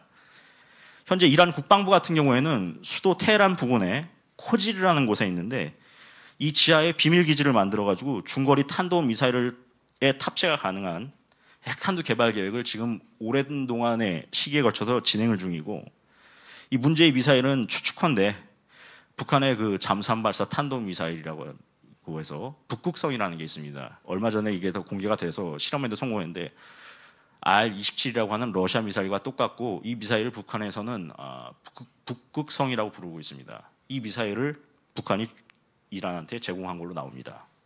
그래서 일본 정보기관 자료를 보면은 북한이 영변 핵시설에서 생산한 농축 우라늄을 이란에 제공하는 대신에 북한은 이란으로부터 원심분리 개발 등의 핵 개발 자금을 제공받았다고 합니다.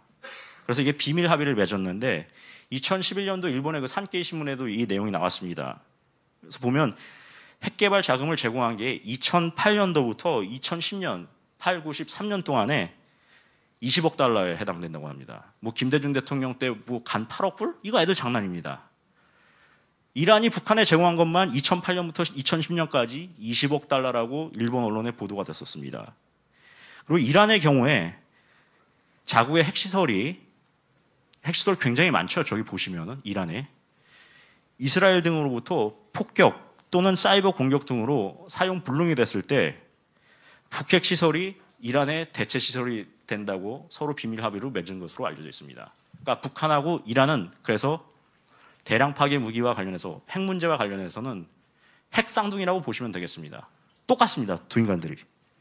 넘어가겠습니다.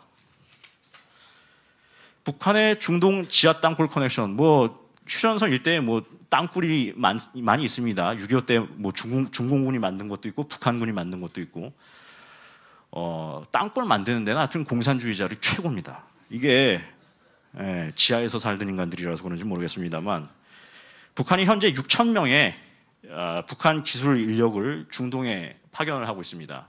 지금 현재도 6천 명이나 됩니다. 기술 인력만 그렇습니다. 이 가운데 100명 정도가 핵심 인력인데 이란과 시리아 핵 개발에 참여를 하고 있습니다. 중동에 파견된 북한 기술 인력은 주로 중동 땅굴 건설에 투입이 되고 있습니다. 이스라엘에서 발견되는 무장 테러 조직, 여러분 헤즈볼라라고 많이 들어보셨죠? 이 헤즈볼라라는 테러 조직 같은 경우에 땅굴을 파가지고 이란을 공격을 합니다. 이것도 북한 기술로 만들어진 겁니다. 이 북한 지하 땅굴 건설 기술은 이란에 있는 그 쿠옴이라는 우라늄 녹춘 시설이 있는데 그 지하에 만들어놨습니다. 이것도 북한이 다 기술 전수해서 만든 겁니다. 그러니까 중동에서 무슨 땅굴 나갔다. 거의 100% 북한과 관련이 있다고 보시면 되겠습니다. 그리고 지지난달로 기억이 되는데 지난달인지 이스라엘 언론에도 보도가 됐었는데 시리아 서부에서 지하 기지가 발견이 되는데 시리아가 핵 개발을 아직도 하고 있다라는 그 보도가 나왔습니다. 그것도 지하에 있는데 그 북한하고 같이 하고 있는 걸로 보도가 됐었습니다. 우리나라에서는 이걸 단신 처리해 버렸습니다. 굉장히 중요한 문제인데 불구하고. 넘어가겠습니다. 북한의 중동 테러 조직 지원. 이 사람은 미국 영화에 나온 사람 같이 생겼는데 얘가 하산 나스랄라라고 해서 이름도 재밌어요. 하산 나스랄라라고 해서 과거에 북한에서 테러 훈련을 받은 헤즈볼라 테러 조직의 지도자입니다. 하산 나스랄라라고 해서 헤즈볼라 사무총장입니다. 과거에 북한에서 교육을 받았습니다. 북한은 제가 아까 서두에서 말씀드렸다시피 남조선 공산혁명 완수를 위해서 1964년 이후부터 3대 혁명 역량 강화를 한답시고 해서 그 가운데 국제적 혁명 역량 강화를 위해서 테러 분자들을 양성을 했다고 제가 말씀을 드렸습니다. 북한이 제3세계의 테러 요원들을 북한으로 데려와가지고 훈련시키고 그리고 테러 교관들을 이들 국가로 중동으로 다시 파견을 해서 테러 교육을 시켜왔는데 단기 과정, 중장기 과정 이렇게 분류를 했습니다. 단기 과정은 3개월, 중기 과정 6개월, 장기 과정 18개월 해가지고 똑똑한 애들은 얘처럼 18개월을 시켜가지고 테러를 조직을 만들었습니다. 그래서 이게 1966년부터 김일성이 죽은 1994년까지 북한으로 초빙돼서 데리고 와서 교육 훈련을 받은 인원수가 이라크, 쿠바, 팔레스타인에서 데려온 그 중동 무슬림들 테러리스트가 말씀드린 것처럼 5,800명 정도 되고 지금도 이게 계속되고 있고 말씀드린 것처럼 매년 200명 정도의 중동 테러리스트들이 북한에 의해서 만들어지고 있습니다. 이 기본적인 그 기사는 2002년도 3월 달에 발행됐던 정론, 일본말로 세이론이라고 하는데 일본 그 잡지에 보도가 됐던 내용입니다. 제가 지금까지 말씀드리는 이 자료는요. 제가 직접 기사를 썼던 것들을 갖다 제가 추렸습니다. 그래서 뭐 출처는 분명한 것들입니다. 넘어가겠습니다. 시리아 내전에서 활동하는 북한군 특수부대 저 보시면 이게 뭐냐면 저 두 사람 군복 입은 거 보이시죠? 저 북한군 장교들입니다. 그리고 누워있는 사람은 지금 시리아에서 내전이 발생했죠. 아사드 정권과 북한은 굉장히 친한데 시리아 내전에서 부상을 입은 군인을 갖다가 북한군 장교들이 가서 문안을 하고 있는 겁니다. 병문안을. 예. 영어로도 그 밑에 자막이 나오는데 작아서 잘 안 보입니다만 그 얘기입니다. 그 외교안보 전문 매체 더 디플로맷이라고 하는 그 전문 매체가 있는데 북한군 장교들이 수십 명이 지금 시리아에서 활동 중이고 시리아 내전에서 정부군 쪽으로 소속이 돼서 활동을 하고 있고 이 사람 대부분이 아랍어를 아주 잘합니다. 그 시리아 공군 같은 경우에는 원래 시리아의 집권 세력이 시아파 그리고 나머지 공군에 있던 사람들이 순위파였는데 이 순위파 조종사들이 대거 이제 반군 측에 가담을 해가지고 지금 조종사가 없어요. 시리아에. 그래서 북한군 조종사들이 가서 조종을 하고 있습니다. 시리아 정부군 들어가서. 그래서 2012년 초부터 2년간에 걸쳐서 북한이 화학무기를 갖다가 엄청나게 시리아에 제공을 했습니다. 판매를 했습니다. 그래서 북한의 군사 고문관들, 지금 보이시는 저런 두 사람 같은 북한군 장교들이 가가지고 이 시리아 정부군에 화학무기 관련 기술과 이 훈련을 제공했습니다. 여러분 그 시리아에서 보시면 유튜브에도 많이 나와 있습니다만 시리아에서 최근에 화학무기를 갖다가 시민들 반군을 겨냥해서 쏘는 바람에 사용하는 바람에 무수히 많은 어린이들과 이 민간인들이 죽어가고 있습니다. 지금 이 시간에도. 근데 그 시리아에 제공하는 그 화학무기를 누가 만들었어요? 시리아가 만드는 것도 있지만 대부분 북한이 수출한 겁니다. 그러니까 이거는 북한은 악마입니다. 악마. 저게 무슨 뭐 말로 해서 뭐 이렇게 듣는 그런 사람이 아니기 때문에 제가 페이스북을 오늘 아침에 보니까 제가 답답해서 드리는 얘기인데 어떤 그 미용사 아주머니가 그러더랍니다. 머리 깎으러 갔는데 미용사 아주머니가 북한의 김정은을 갖다가 미국 정상회담 보고 나서 너무 귀엽다. 어떻게 저렇게 잘 컸을 수가 있고 통통하냐. 얼굴도 허여멀건한 게 살도 많이 찌고 풍채도 좋다. 뭐 이렇게 얘기를 하시더랍니다. 제 페이스북에 지금 친구가 올려놨어요, 그거를. 근데 그 아주머니 그 얘기도 있습니다. 북한 가서 김정은 파출부하고 싶다. 아유, 파출부하는 거 좋아요. 근데 파출부하다가 뭐 잘못해서 떨어뜨렸다. 접시라도 하나 깼다. 북한에선 대공기관총으로 쏴서 죽여버립니다. 대공기관총이라는 건 여러분 그냥 기관총이 아니라 총알 크기가 이만했습니다. 굵기가 얇고요. 사람한테 한 방 쏘면 사람이 산산조각이 나서 보이지도 않습니다. 분해돼 버립니다. 근데 그런 사람들이 한국에 굉장히 많다. 너무나 많습니다.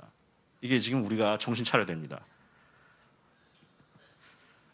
저는 제가 여기 온 이유가 그리고 자료를 갖다가 이 PPT를 43장을 만든 이유는 제가 잠 안 자면서 제가 답답해서 그렇습니다. 저도 제가 딸아이가 있는데 얘가 앞으로 살 세상이 지옥이라고 생각하니까 잠이 안 옵니다. 제가 요새 평균 잠을 자는 시간이 죄송한 게 아니라 새벽 3시 반 정도에 잡니다. 그리고 아침 7시에 일어나는 것 같아요. 사람이 그렇게 되는 것 같습니다. 걱정을 많이 하다 보니까. 솔직히 이게 먹고 살기도 바빠 죽겠는데 이거 나라 걱정까지 하는 게 이게 정상은 아니지 않습니까, 여러분? 잘못된 겁니다, 이게. 스위스 같은 경우에는 자기네 지도자가 누군지도 모른대잖아요. 먹고 살기가 편하니까. 그리고 그 스위스의 지도자들이 워낙 정치를 잘하니까. 우리도 대통령 이름 몰라도 좀 되는 나라에서 살고 싶어. 그렇습니다. 죄송합니다. 그래서 최근에 2013년도에 시리아의 다마스커스 수도죠. 시리아 수도 인근에서 살인가스를 갖다가 이 정부군이 살포를 해가지고 어린이 수백 명을 포함해서 민간인 1,300명이 죽었습니다. 학살이죠. 제노사이드입니다. 이게 북한이 시리아 대리전을 지금 해주고 있지 않습니까? 전쟁을 경험한 사람과 경험하지 않은 군대는요, 엄청난 전력의 차이를 보입니다.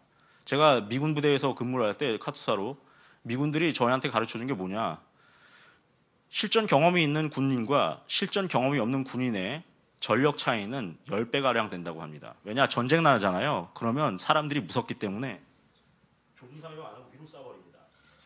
근데 전쟁 경험이 있고 사람을 죽여본 사람은요, 조준사격을 합니다. 백발백중이라는 것이죠. 그래서 10배 정도의 차이가 난다고 합니다. 그러니까 우리는 지금 죄송하지만 군대가 좀 오합지졸이 많이 됐죠.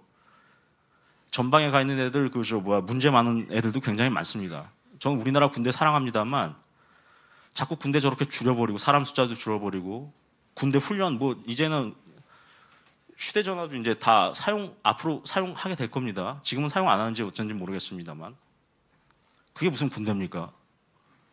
군복 입은 그냥 아저씨들 민간인 받아도 못한 거죠. 이스라엘처럼 살아야 됩니다. 우리는요, 여러분. 넘어가겠습니다. 이 국내 무슬림 분포를 보면 경기도가 가장 많습니다. 예, 공단 같은 것도 있고 그래서 그렇고 우리나라 이 한국 사회에서 무슬림이 아직까지는 소수에 불과하지만 점차 증가하고 있습니다. 저는 이 공산주의자들이나 무슬림들이나 거의 비슷하다고 봅니다. 생각이 비슷합니다. 사람도 많이 죽입니다. 전체주의적입니다. 자유민주주의 싫어합니다. 자본주의 싫어합니다. 공통점이죠, 이게 이 사람들하고. 그래서 우리나라 문체부가 발표한 2011년도 종교 현황, 한국 종교 현황 보면은 무슬림 인구가 전국적으로 2011년 기준에서 13만 5천 명 수준으로 봅니다. 그런데 그 이후에 나온 자료까지 다 하면 그동안 공개된 여러 자료를 종합해 보면 현재 국내에 내 외국인 무슬림 수가 무려 20만 명 정도 된다고 봅니다. 굉장히 많은 거죠. 이 적은 숫자 아닙니다. 넘어가겠습니다. 이슬람의 이슬람 종교 세계화 전략, 이것도 미 국방부에서 제가 몇 년 전에 다운로드 받았던 자료인데 저기 보시면 아랍하고 아프리카 저쪽이 다 이제 무슬림 국가죠. 100년 이후에 애프터 100 years 보시면 색깔이 전부 다 그린으로 돼 있습니다. 저거는 결국에 100년 이후에는 이슬람의 전략이라는 것이 세계 이슬람화를 만들겠다는 게 저 무슬림의 전략입니다. 미 외교부 전문 잡지 포린 폴리시를 보면은 이슬람 신자가 미국에서만 해도 매년 늘어나서 앞으로는 세계 주요 종교 가운데 기독교보다 더 빠른 속도로 증가율을 보일 것이라고 했고, 유엔 같은 경우에는 이슬람교가 기독교를 제치고 앞으로 세계 최대 종교가 될 것이라고 예측을 했습니다. 이슬람교, 무슬림으로 개종하는 인구도 지금 만만치 않습니다. 미국 같은 경우 예를 들어서 무하마드 알리, 이 권투 선수잖아요. 이 사람 같이 원래 교회 다니는 사람들이 이슬람교로 바꾸는 사람들이 미국 이슬람 신자의 25%나 된다고 합니다.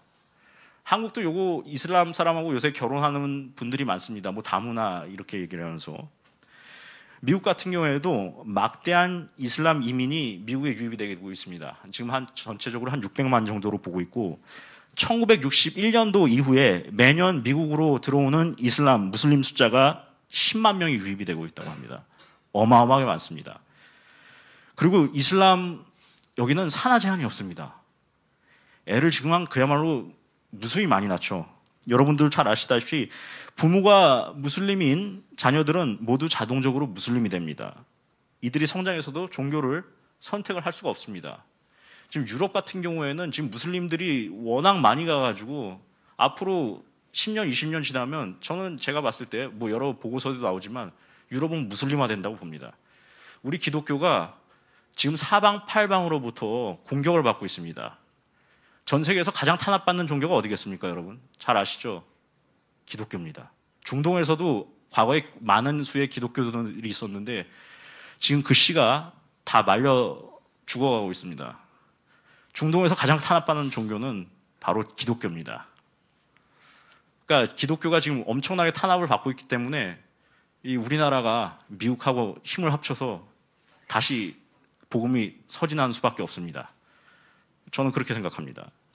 이 무슬림 남자 같은 경우에는 반드시 그 미국 같은 경우에 미국 출신 여성들하고 결혼을 해가지고 자기 부인을 이슬람화합니다. 이거 한국도 마찬가지로 똑같은 일들이 일어났습니다. 그리고 이 무슬림 남자 같은 경우에 결혼을 하고 나서 여자하고 이혼을 하고 나서 5년 주기로 또 다시 재혼을 합니다. 다른 여자들을 또 무슬림화 시키기 위해서. 이거는 그 칼럼을 제가 번역한 내용입니다. 그래서 출처가 어디냐고 물으면 뭐 인터넷에도 있습니다. 찾을 수 있습니다. 나중에 뭐 문제 제기하면 이거 얼마든지 제가 자료 제공할 수 있습니다. 이 한국 이슬람 50년사라고 해서 한국 이슬람 중앙회에서 펴낸 책을 보면 한 7가지 전략이 나오는데 그 중에 하나가 뭐냐면 7번째 전략 중에 하나가 무슬림과 한국 사람의 국제 결혼을 통해서 무슬림 자녀 등의 출산을 해서 이슬람을 포교해야 된다라고 이렇게 나와 있습니다. 한국도 이슬람이 전략적으로 지금 들어오고 있는 나라 중에 대표적이라고 보시겠습니다. 왜? 미국하고 가장 친하니까. 그렇습니다. 다음으로 넘어가겠습니다. 2050년 중국 국가 전략인데 제가 이거를 갖다가 처음으로 이제 퍼뜨린 게 2008년도에 우리나라 인터넷 웹사이트에 제가 좀 이걸 퍼뜨렸습니다. 그리고 제가 중국 문제가 나오면 꼭 이거를 갖다 사진을 보여줍니다. 일본의 그 보수 성향 잡지인데 좀 약간 좀 극보수 성향 잡지입니다. 그 사피오라고 하는 그 잡지에 보도가 됐던 내용이고 이 자료 자체는 중국이 일부러 웹에다가 인터넷상에 게재를 했었습니다. 중국 공산당 지도부가 일부러 유출시킨 2050년 중국 국가 전략입니다. 저기 보시면 중국 밑에 대한민국이 없어요. 근데 통일이 된 것 같아요. 동북 삼성, 흑룡강성 뭐 해가지고 동북 삼성 밑으로 대한민국이 조선성이 돼버렸습니다. 그리고 일본 같은 경우에는 일본 자치구, 동일본은 일본 자치구 만들고 서일본은 자기네 나라로 만들어버렸습니다. 그래서 서일본하고 한반도는 중국이 먹겠다는 얘기입니다. 2050년까지. 근데 이게 사실이냐? 사실입니다. 2050년 관련해서 최근에 작년 10월 18일 중국 공산당 제19차 전당대회에서 시진핑이 한 얘기가 있습니다. 이런 얘기를 했습니다. 2035년까지 경제 과학을 혁신을 이룩하고 2035년에서 2050년에 종합국력을 신장시켜서 국제 영향력을 확보한다. 2035년까지 중국군의 현대화를 실현해서 21세기 중반, 즉 2050년에는 세계 인류의 군대를 만들고 2050년까지 미국을 제치고 세계 최강대국으로 세계 무대의 중앙에 서겠다라고 중국의 시진핑이 2017년 10월 달에 이렇게 얘기했습니다. 그리고 시진핑이 이때 한 얘기가 트럼프 미국 대통령이 주도하는 반세계화 보호무역주의 흐름에 반대한다라고 했고 새시대 중국 특색 사회주의가 마르크스 레닌주의, 모택동 사상, 그리고 등소평 이론, 그리고 강택민이 얘기했던 3개 대표론, 호금도 후진타고 얘기했던 과학적 발전관을 계승 발전시킨 것이다라고 얘기했습니다. 중국이 경제 발전해도 공산주의를 절대 버리지 않겠다라는 선언이었습니다. 공산주의는 그대로 두고 저렇게 2050년까지 한반도와 일본 서부 지역은 자국의 영토로 만들겠다는 겁니다. 저게 왜 그러냐면요. 중국은 중화 사상에 입각을 해서 중국이 천하의 제일 중심에 있는 나라라고 봅니다. 그 주변 지역, 남만, 서융, 북적, 동이가 우리 민족하고 똑같은데 동쪽에 사는 역적들 해가지고 이 한반도를 결국에는 자기국의 속국이라고 늘 생각을 해왔기 때문에 언젠가는 중국이 다시 반환해야 될 자기들의 영토라고 생각을 하기 때문에 저런 생각을 하는 겁니다. 굉장히 전체주의적이고 국수주의적이죠. 그러니까 여러분 그 야수성을 잃지 마셔야 되는 게 우리가 중국하고 싸워서 이긴 적이 있습니다. 신라가 어땠습니까? 당나라가 그 당시에 전 세계에서 가장 강한 군사력을 가지고 있었습니다. 지금으로 치면 미국 같은 나라입니다. 그런 당나라하고 싸워가지고 대당 7년 대전쟁을 해가지고 결국에 한반도를 갖다가 우리 민족의 생활 권역을 만든 거 아니겠습니까?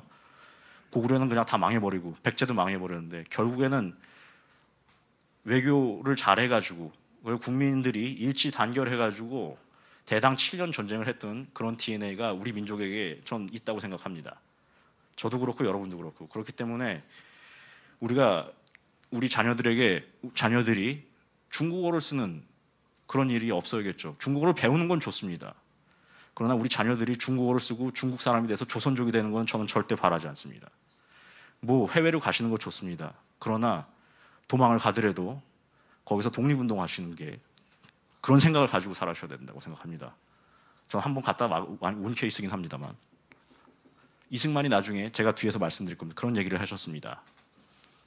저는 조선성에서 전 절대 살 생각 없습니다. 그리고 저희 아이가 전체주의국가, 히틀러가 나치 같은 공산주의국가에서 사회주의국가에서 저는 살게 할 생각이 절대 없습니다. 그래서 여러분 이게 우리가 싸워야 됩니다. 이게 공산주의하고 싸우는 걸 정치적인 활동이라고 생각해서 이 교회 다니시는 분들이 이게 정치 활동이라고 해서 목사님들이 말씀도 안 하시고 요새는 이제 수갑을 채우니까 말씀을 더 안 하시는 것 같아요. 그런데 정치 지도자들의 비판은 뭐 그렇다고 쳐더라도 공산주의에 대해서는 우리가 비판을 해야 됩니다. 39번 평화를 원하면 전쟁을 준비하라. 이거 베제티우스가 한 얘기죠. 굉장히 유명한 얘기고 제가 이 부분은 제가 2008년도에 제가 쓴 일본어 논문의 결론에 나오는 내용을 제가 다시 집어넣은 겁니다. 그때나 지금이나 바뀐 게 없어서 제가 집어넣었습니다. NPT 체제, 핵 확산 금지 조약은 중국과 북한, 이란, 파키스탄 등의 국가에 핵을 확산시켰기 때문에 이미 기능이 정지됐습니다. 있으나 마나한 게 돼버렸습니다. 그리고 중국은 핵무기를 폐기할 의사가 전혀 없습니다. 몽상가들이 말하는 소위 핵 없는 세계는 이상주의에 지나지 않습니다. 세 번째, 유사시 미국의 핵우산은 뉴클리어 엄브레라고 해서 핵우산. 미국이 한반도에서 전쟁이 발생해서 북한이 핵을 사용할 때 미국도 핵을 사용합니다. 미국 본토로 핵을 날리면 북한이 그래서 이걸 핵우산이라고 하는데 뉴클리어 엄브렐라 이 핵우산은 미국 본토가 중국, 북한으로부터 핵 공격을 받지 않는 한 제대로 작동할 가능성이 없다. 그래서 이거는 찢어진 핵우산이라고 보시면 되겠습니다. 네 번째, 미국의 세계 패권은 상당 기간 이어질 겁니다. 워낙 강하기 때문에 미국이. 그러나 그동안에 미국이 오랜 전쟁을 했고 재정 적자 등의 그런 국외 문제가 있기 때문에 한반도에서 미군 철수가 발생할 가능성이 높다라고 봤습니다. 제가 2011년도에 그 보고서에 냈던 내용인데 뭐 엊그저께 미국 정상회담 끝나고 주한미군 뭐 철수한다 뭐 이런 얘기도 나오지 않겠습니까? 그대로 실현이 되고 있습니다. 그리고 마지막으로 동북아에서 미국과 중국의 힘의 균형은 중국에서 천하 대란이 발생하지 않는 한 한국과 일본에게 불리한 방향으로 전개될 가능성이 높다라고 했는데 지금 그렇게 전개가 되고 있습니다. 우리 스스로 지금 그렇게 만들어 버렸습니다. 과거에 에치슨 라인은 미국이 그었지만 이번에는 우리가 어떻습니까? 우리가 지도자를 잘못 뽑고 뭐 이런 식으로 반미하고 하다 보니까 우리 스스로 그어버리는 케이스가 되어버린 겁니다. 그래서 결론을 내리면 중국의 급부상은 중국식 공산주의 그리고 이슬람 원리주의 그리고 북한의 주체 사상 등 이 전체주의 세력의 확산과 맥을 같이 합니다. 그리고 이들의 활동은 분산되어 있는 게 아니라 하나로 연계되어 있고 기독교를 근간으로 하는 자유민주주의 세계의 파괴를 목표로 하고 있다는 게 제 개인적인 결론입니다. 이건 저는 분명한 사실이라고 생각합니다. 다음으로 넘어가겠습니다.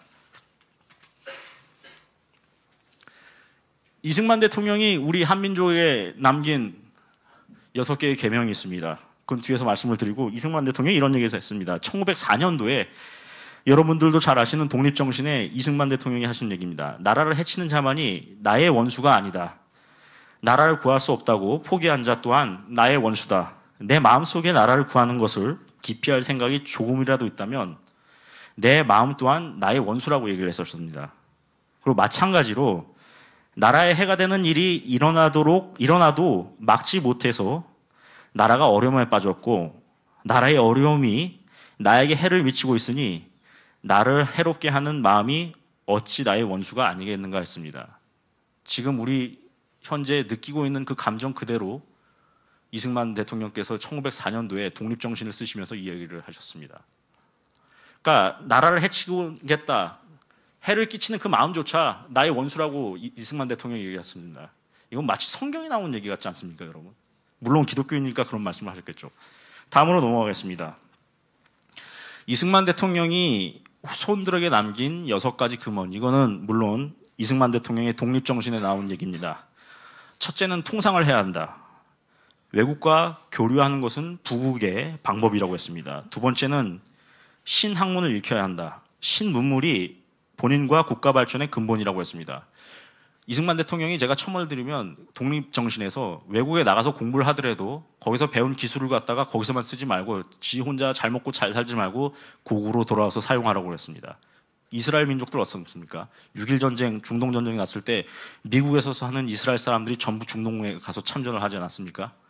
그런 얘기입니다. 세 번째는 넘어가겠습니다. 이게 아주 중요한 얘기인데 외교를 잘해야 된다. 우리나라는 사실 그 대외 무역으로 먹고 사는 나라이기 때문에 외교와 통상만 잘하면 우리나라는 전혀 먹고 사는데 문제 없는 나라입니다. 이 외교를 잘하는 가장 근본이 되는 것은 미국하고의 외교를 잘해야 되는 겁니다. 미국이라는 강대국도 혼자서 살아갈 수 없기 때문에 그렇기 때문에 모든 나라에 대해서 우리가 외교를 할 때 공평하게 대해야 한다고 말씀했습니다. 네 번째는 우리의 주권을 소중히 여겨야 한다. 그리고 국기는 주권의 상징이라고 말씀했습니다. 다음으로 넘어가겠습니다. 다섯 번째는 지금 우리가 가장 결여되어 있는 게 뭐겠습니까, 여러분? 도덕이 땅에 떨어져 버렸습니다. 우리 기독교인들도 문제가 많습니다. 여러 가지 문제들이 지금 있지 않습니까? 국가적으로도 그렇고 우리 교회도 지금 문제가 굉장히 많은 걸로 알고 있습니다. 도덕적인 수준을 높여야 됩니다. 우리 국민 개개인 각자가 우리의 도덕적인 수준을 높이기 위해서 노력을 해야 됩니다. 그리고 저도 그렇고 여러분도 그렇지만 뜻을 같이 하고 있죠. 뜻을 같이 하는 사람들과 용기를 가지고 행동을 해야 됩니다. 그러니까 어디 갈 생각 하지 마시고 힘을 합쳐서 싸울 생각을 하셔야지 얼로 도망갈 생각 하지 마시라는 얘기입니다.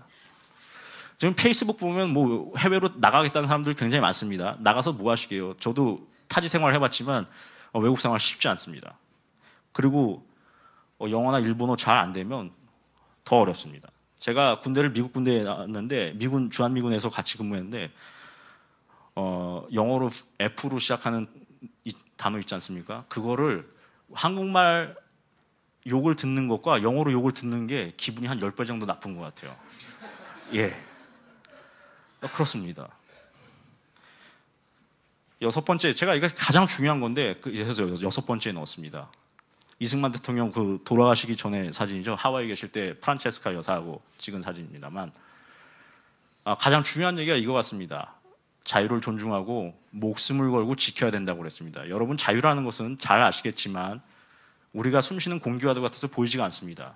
자유민주주의 체제를 이승만 대통령이 만드셨기 때문에 우리가 지금 그 시스템 하에서 살고 있는 겁니다. 그래서 쟤들이 뭘 하고 있습니까? 헌법에서 자유를 삭제하려고 그러지 않습니까? 눈에 보이지 않는 자유가 그래서 중요한 겁니다. 우리가 지금 자유민주주의 시스템을 갖다가 파괴하려고 하는 레디컬한 세력들이 있습니다. 그나마 헌법에서 이번에 자유가 삭제되지 않았습니다. 이건 천신만고 끝에 이거 나온 결과물인데 어떻게 됐는지 그게 그나마 하나님이 도와주신 게 아닌가 그렇게 생각을 합니다. 그러나 저 레디컬한 좌파 세력들이 앞으로 또 헌법에서 자유를 삭제하려고 그러는 움직임을 또 벌일 것이라고 생각합니다. 그땐 또 싸워야 수밖에 없습니다. 우리의 자유라는 것은 공짜로 주어지는 것이 아닙니다. 미국 사람들도 전 세계에서 가장 전쟁을 많이 하는 나라가 미국 아니겠습니까? 왜 그렇습니까? 자국의 자유를 갖다 지키기 위해서인 겁니다. 그러니까 우리가 어디 갈 생각하지 말고 우리의 자유, 그리고 여러분들의 후손, 아기들의 자유를 지키려면 어른들이 싸우는 수밖에 없습니다. 그래서 저는 이 여섯 번째 이승만의 6계명 중에 독립정신에서 말씀하신 자유를 존중하고 목숨을 걸고 지켜야 한다가 저는 가장 중요하다고 생각합니다. 북한에 자유가 없습니다. 같은 동포입니다. 근데 생긴 게 어떻습니까? 여기 계신 분들은 여기 강남에 사시는 분들이라서 그런지 모르겠지만 얼굴이 다 하얗고 인종개량이 되신 것 같아요. 여기 저희 할아버지 같은 경우에는 예배당을 여배당이라고 그랬습니다. 여자들이 워낙 많기 때문에. 근데 여기 보시면 다 미남만 계시잖아요. 근데 북한 사람들 얼굴 보면 어떻습니까? 북한 군사 퍼레이드 나온 거 보면 전 동남아 사람보다도 못해요. 얼굴 생긴 게. 영양 상태가 너무 안 좋고. 자유라는 건 확산시키려고 있는 겁니다. 그래야 복음이 서진하지 않겠습니까? 그걸 막고 있는 게 바로 북한 아니겠습니까, 여러분? 그럼 나만 생각할 게 아니라 내가 누리고 있는 자유를 확산을 시키려면 우리 보수 세력들 가운데서 우리만 잘 먹고 잘 살자고 하는 사람들 많습니다. 자유민주주의 우리만 지킬 게 아니라 자유를 확산시킬 생각을 해야 됩니다. 북한이라는 남한 종북 세력의 뿌리를 제거하지 않으면, 그 루트를 제거하지 않으면 남한 내에선 계속 종북 세력, 주사파, 좌파 계속 활개치고 다닐 겁니다. 그 근본 뿌리를 제거하지 않으면 계속 남아있을 거예요. 계속 싸울 수는 없지 않습니까? 영구전쟁 퍼페추얼 워 할 겁니까? 그건 아니죠. 북한의 공산독재 악마 세력을 갖다가 결국에는 제거를 해야 됩니다. 저는 예전에 황장엽 선생도 그런 얘기를 하셨는데 이게 뭐 협상을 해서 제거할 게 아니라 결국엔 힘으로 제거해야 된다고 생각합니다. 공산주의자들은요, 터너조이 제독, 휴전 협상을 했던 터너조이 그 해군 제독도 말씀하셨지만 공산주의자가 굴복할 때가 딱 하나 있습니다. 그건 바로 파워, 힘에 의해서만 굴복한다고 얘기했습니다. 공산주의자들하고 아무리 협상해봐야 소용없습니다. 그러니까 여러분들도 우리 각자가 워리어, 전사라는 생각을 갖고 인터넷에 글도 쓰시고 지금 사람들 그리고 어제 있었던 선거, 그리고 그저께 있었던 미국 정상회담 결과 보고서 다 죽어가는 사람들 같지만 우리는 다시 리바이벌 해야 된다고 생각합니다. 예수님도 한번 죽으셨다가 다시 살아나신 거 아닙니까? 사람이 한번 죽어봐야 정신을 차립니다. 그리고 말 안 듣는 사람은 결국엔 좀 몇 대 맞아봐야 정신을 차리고, 앞으로 어떤 세상이 올지는 잘 모르겠습니다만 베네수엘라 같은 경우에는 어떻습니까? 국민 전체가 지도자 하나 잘못 뽑았다가 8kg을 강제 감량을 하고 있지 않습니까? 우리가 삼시세끼 밥 먹는 거, 저는 두 끼 한 끼 먹으면은 그거 자의가 아니라 타의에 의한 그 강제 감량을 하면 엄청나게 괴로울 거라고 생각합니다. 우리한테 내년에는 앞으로 박근혜 대통령이 재정 흑자를 해놔가지고 지금 올해까지는 견딥니다. 그런데 내년부터는 어떻게 될지가 모르고 미국도 한국에 대해서 지금 생각을 다르게 하고 있기 때문에 경제적인 타격이 한국에 올 가능성이 저는 굉장히 높다고 봅니다. 그래가지고 내년에는 굉장히 힘들어질 가능성이 높고, 제가 대학원에서 공부한 게 이제 그 국제관계, 그리고 그 세부 전공은 이제 정보공학인데 정보 분석을 하는 겁니다. 그 교수님들하고 밥 먹으면서 얘기한 게 뭐냐면 5년 전에, 3년 전, 5년 전에 보면은 한국이 앞으로 5년 이후에는 먹고 살 게 없을 거란 얘기들을 많이 했었습니다. 근데 그 시간이 정권이 탄핵이 되면서 빨리 바뀌어버리면서 그 기간이 한 2년 정도 앞당겨져 버렸습니다. 그래서 내년부터는 아마 경제가 굉장히 어려워질 가능성이 높다고 봅니다. 그러니까 우리에게 다가오는 시련이라는 게 굉장히 빨리 다가오는 것 같습니다. 제가 예상했던 것보다 저는 이런 지금 정권이 올 거라고, 김성욱 기자 아시죠? 김성욱 선배하고도 뭐 많이 얘기를 했었습니다. 근데 제가 생각했던 것보다 탄핵이라는 변수를 제가 생각하지 못했기 때문에 한 2년 정도 빨리 왔습니다. 그러니까 이게 우리에게 온 이 도전을 어떻게 슬기롭게 해결해 나갈 것인가. 저는 우리 기독교인들은, 저도 교회를 다닙니다만, 하나님하고 같이 가는 수밖에 없다고 생각합니다. 그래서 사람들이 뭐 기도하면 기도만 하면 뭐하냐 이렇게 얘기하지만, 실행, 행동을 하지 않는 믿음은 저는 죄송한 얘기지만 그게 가짜 믿음이 아닌가 저는 개인적으로 생각합니다. 우리가 행동을 하면서 기도도 하고 행동도 같이 해야 된다고 생각합니다. 이 전 세계가 지금 사실 좌익화된 나라들이 한두 군데가 아닙니다. 유럽은 이슬람의 세력에, 동남아시아까지 이슬람 세력이 지금 먹으려고 난리를 치고 있고, 한반도는 중국과 북한이 난리를 치고 있고, 러시아도 마찬가지고, 미국은 지금 대통령만 보수적인 성향을 가지고 있고, 그 나머지 언론들은 대부분 리버럴한, 우리말로 표현하면 좌파적인 그 성향의 언론들이 대부분입니다.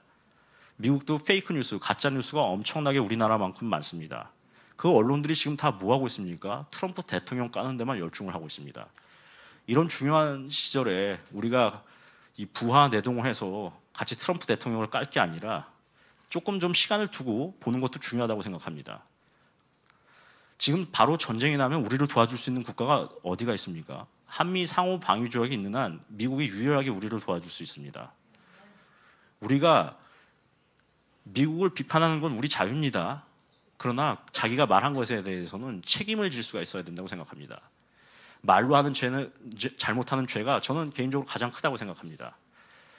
그래서 조금 더 미국이 앞으로 어떻게 나올지 전 두고 봐야 된다고 생각합니다. 그리고 남의 탓하지 마시고 모든 그런 상황, 이 상황을 만든 건 우리 자신이라고 생각해야 우리 자신의 도덕성을 각성하는 것만이 지금 이 위기를 돌파할 수 있는 유일한 길이 아닌가 생각합니다. 아까도 말씀드린 것처럼 파워, 국력이라는 것은 유형국력과 무형국력을 곱한 것입니다. 우리가 무형국력은 신앙심과도 똑같다고 생각합니다.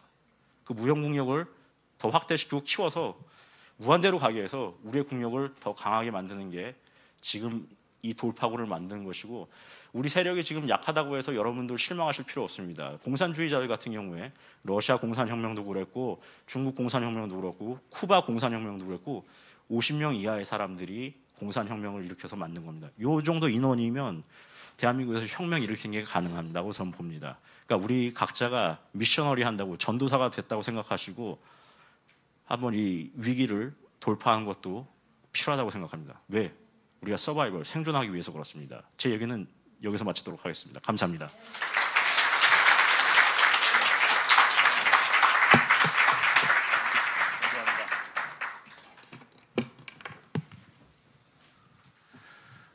오늘 김필재 기자님을 통해서 새로운 소식들을 많이 들으셨으리라 생각됩니다. 맞습니까?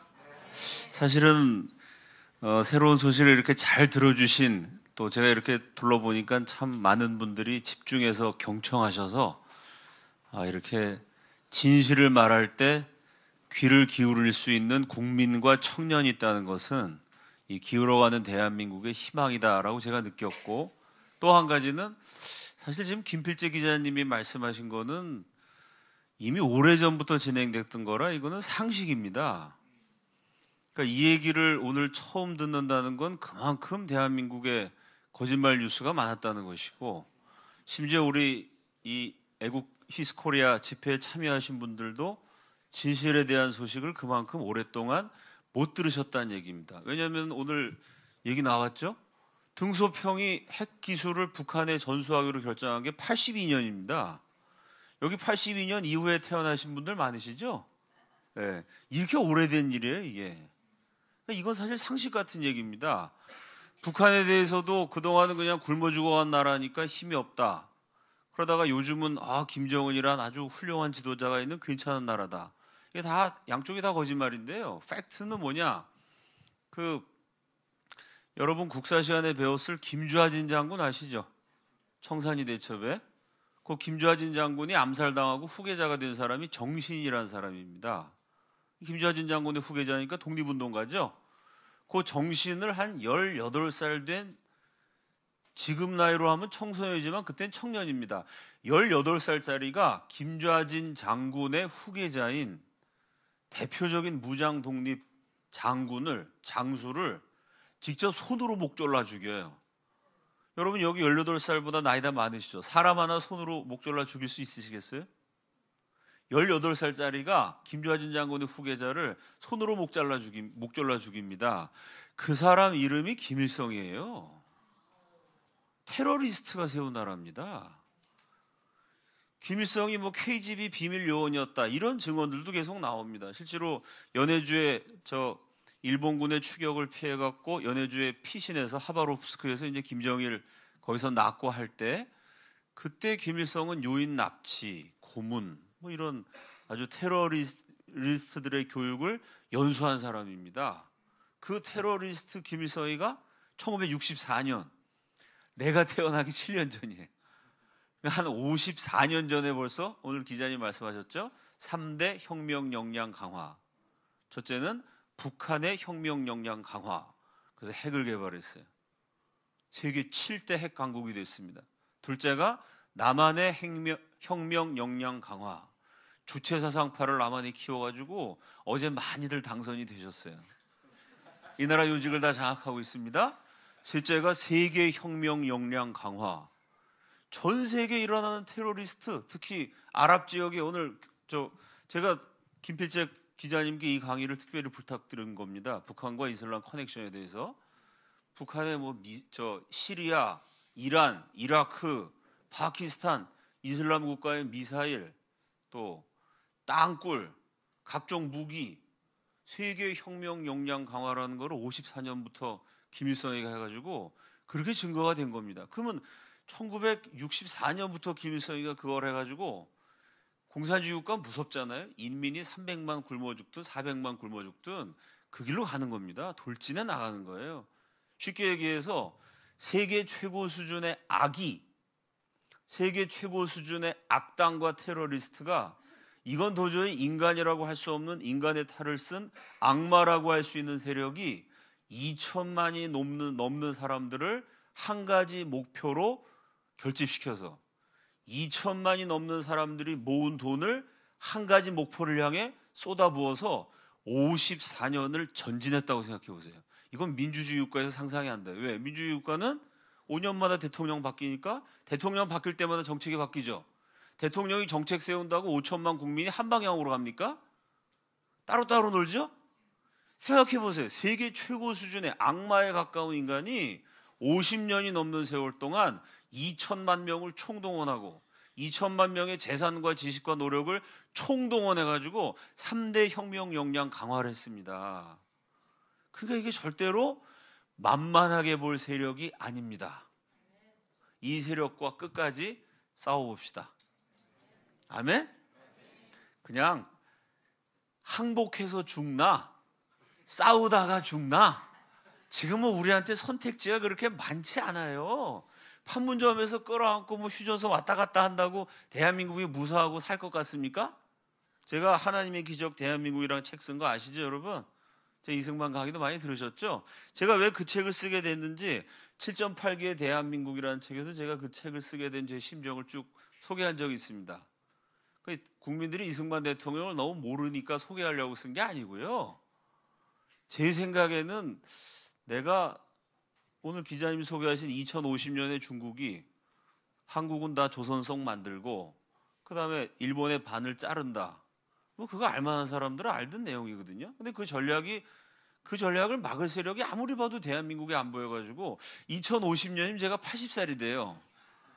그 내가 가만히 생각해 보니까 내가 죽을 때는 난 대한민국 국민으로 태어났다가 내가 죽을 때 요대로 가면은 특별한 일이 없는 한 내가 중국 국적자로 죽겠구나. 중국의 조선족으로 죽겠다. 근데 그냥 중국의 식민지가 아니고 이대로 가면은 아까도 제가 강의 전에 김필재 기자님한테 얘기했는데요. 이대로 가면 대한민국은 북한의 조종을 받는 중국 식민지가 돼요. 그러니까 상전이 둘이 되는 거죠. 그렇게 가고 있습니다.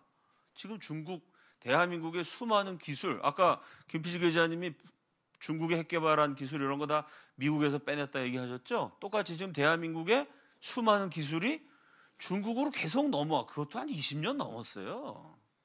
20년 전부터 있던 일입니다.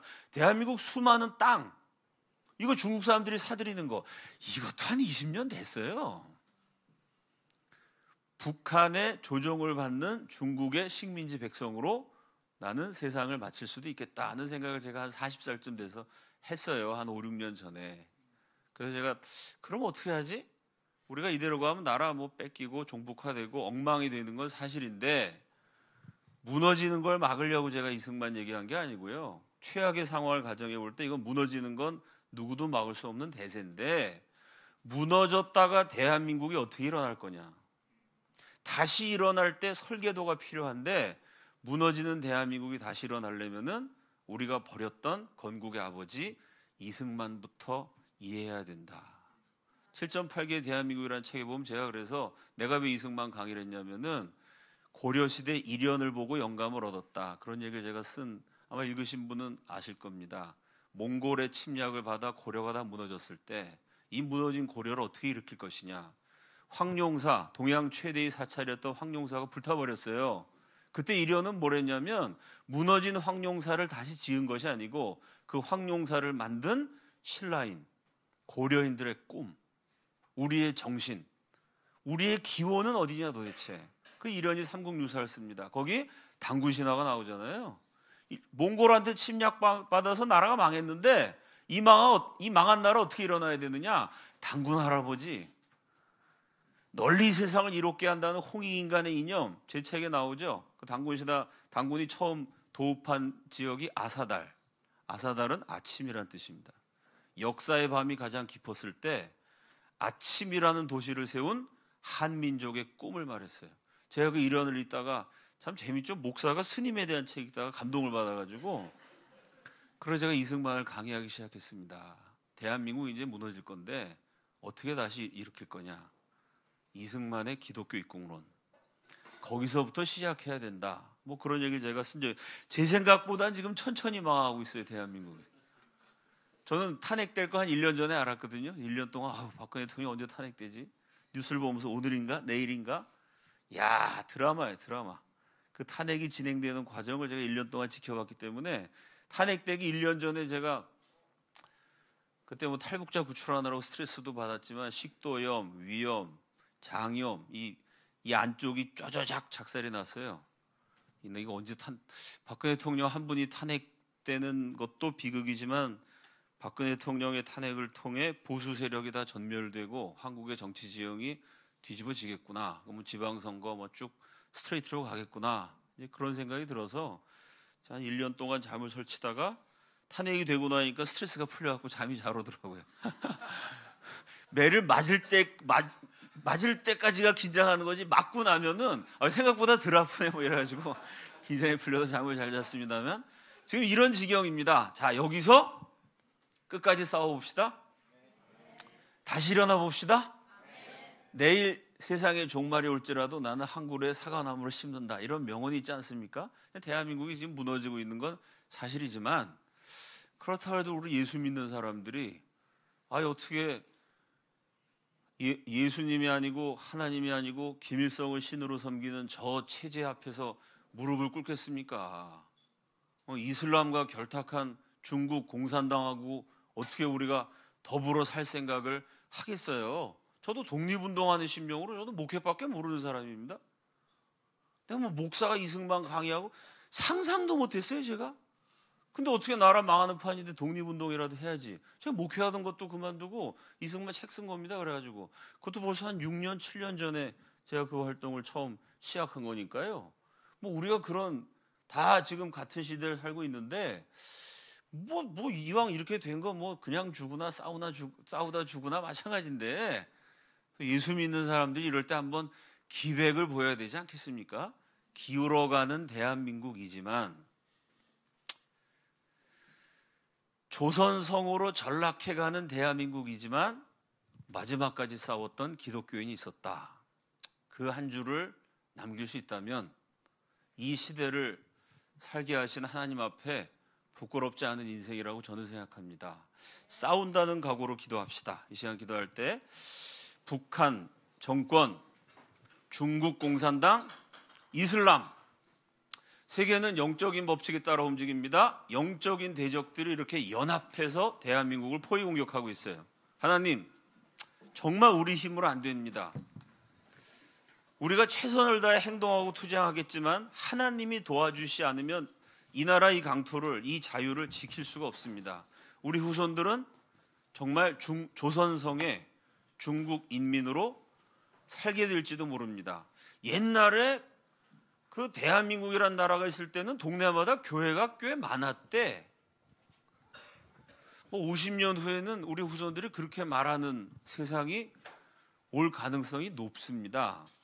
하나님, 이 나라를 끝까지 지켜주시고, 특별히 대한민국의 그리스도인들 성령 충만해서 나라를 위해서 이 위기의 시절에 그리스도인들이 기도하면서 끝까지 행동하게 하여 주시옵소서. 내가 어떻게 나라를 지키기 위해서 하나님 앞에서 행해야 할지, 어떻게 싸워야 할지 하나님 지혜를 주셔서, 싸움의 왕이신 하나님, 전쟁의 승리를 주시는 하나님, 만군의 여호와 하나님, 위대한 용사이신 하나님, 우리 한 사람 한 사람을 통해서 이 대한민국을 지키는, 기독교 신앙을 지키는, 하나님의 교회를 지키는 이 싸움에서 마침내 승리하게 하여 주시옵소서. 주여 한번 외치고 다 함께 통성으로 기도합니다. 주여! 살아계신 하나님 아버지, 주님께 간절한 마음으로 기도합니다.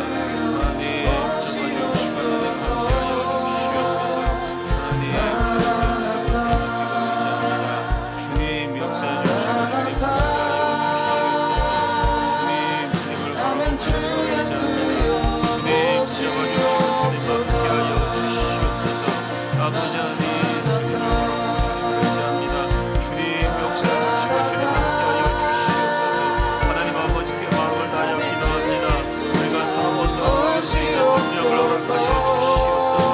하나님 아버지의 능력으로 승리하게 하여 주시옵소서. 하나님 아버지께 간절한 마음으로 기도합니다. 이 나라와 이 민족을 위하여 기도합니다. 주님 도와주시고 주님 함께하여 주시고 주님 역사하여 주시옵소서. 하나님께 마음을 다하여 기도하오니 주여 도와주시옵소서. 주여 인도해 주시옵소서. 아버지 하나님, 주님께서 이 시간 기도하는 가운데 그리스도의 거룩한 용사들을 이 땅 가운데 일으켜 세워주시기를 기도합니다. 하나님 아버지, 주님께 간절한 마음으로 기도합니다. 하나님께서 이 나라의 민족을, 이 땅의 교회들을 지켜주시기를 기도합니다. 한민족을 지켜주시기를 기도합니다. 하나님께서 다시 한번 기적을 주시기를 기도합니다. 하나님 아버지 도와주시고 하나님 아버지 역사하여 주시옵소서. 하나님 아버지 인도하여 주시옵소서. 이제까지 우리가 누렸던 자유와 번영이 모두 하나님의 은혜였던 것을 고백합니다. 하나님 아버지, 자유를 지키기 위해서 싸우는 그리스도 예수의 좋은 군병들이 일어날 수 있도록 주님 도와주시옵소서. 아버지여 도와주시옵소서. 끝까지 싸우는 주의 군병들이 일어나게 하여 주시옵소서. 순교적인 신앙을 가지고 하나님의 나라를 위하여 싸우는 그리스도 예수의 용사들이 일어나게 하여 주시옵소서. 아버지여 도와주시옵소서. 아버지여 역사하여 주시옵소서. 아버지 함께하여 주시옵소서. 아버지 하나님께 마음을 다하여 기도합니다. 주님 잡아주시고 주님 인도하여 주시옵소서. 아버지 하나님, 주님께 마음을 다하여 기도하오니 주님 도와주시고 주님 역사하여 주시옵소서. 주님 잡아주시고 주님 인도하여 주시옵소서. 아버지 하나님, 북한과 중국과 이슬람의 커넥션이 대한민국을 포위해서 공격하는 가운데 있습니다. 하나님, 사방으로 우겨싸움을 당하고 사방으로 애워싸움을 당하지만 하나님 아버지, 우리가 끝까지 싸워서 이길 수 있도록 주님 잡아주시고 주님 인도하여 주시옵소서. 아버지 함께 간절한 마음으로 기도합니다. 주여 잡아주시고 주여 인도하여 주시옵소서. 끝까지 싸울 자들을 일으켜 세워주시옵소서. 끝까지 싸울 자들을 일으켜 세워주시옵소서. 끝까지 싸울 자들을 일으켜 세워주시옵소서. 하나님 아버지, 주님을 바라보고 주님을 의지합니다. 주님 도와주시고 주님 인도하여 주시옵소서. 아버지 함께 마음을 다하여 기도합니다. 끝까지 싸울 자들을 일으켜 세워주시옵소서. 그리스도 예수의 좋은 군병들이 일어나게 하여 주시옵소서. 이 거룩한 영적인 전쟁 가운데 승리하게 하여 주시옵소서.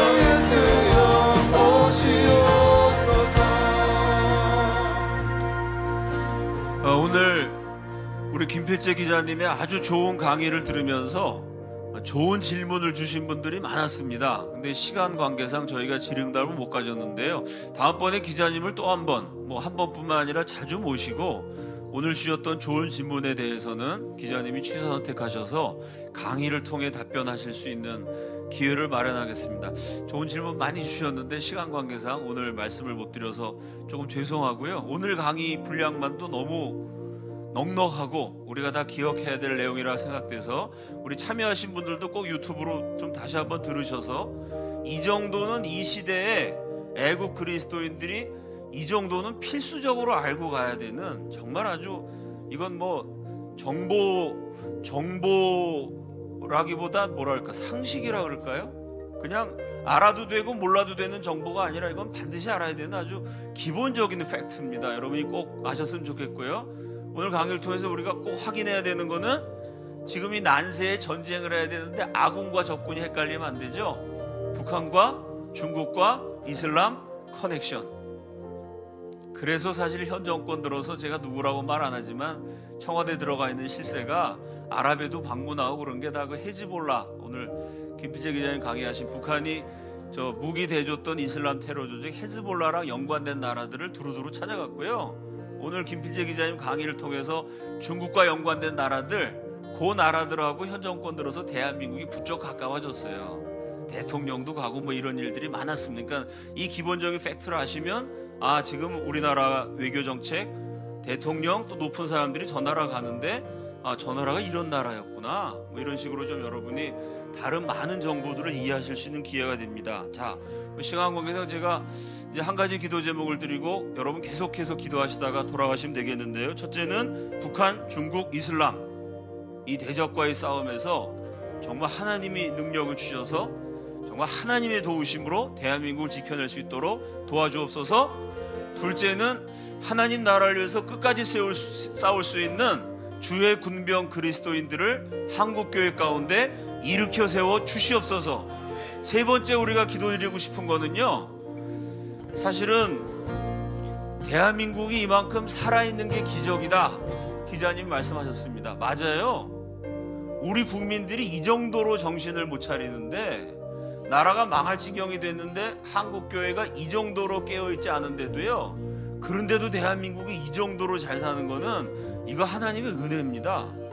물론 이게 언제까지 갈지 몰라요. 당장 내년 후년 되면 경제부터 시작해서, 저는 개인적으로 북한은 체제 붕괴, 남한은 경제 붕괴로 간다, 그 얘기를 몇 년 전부터 하고 다녔습니다.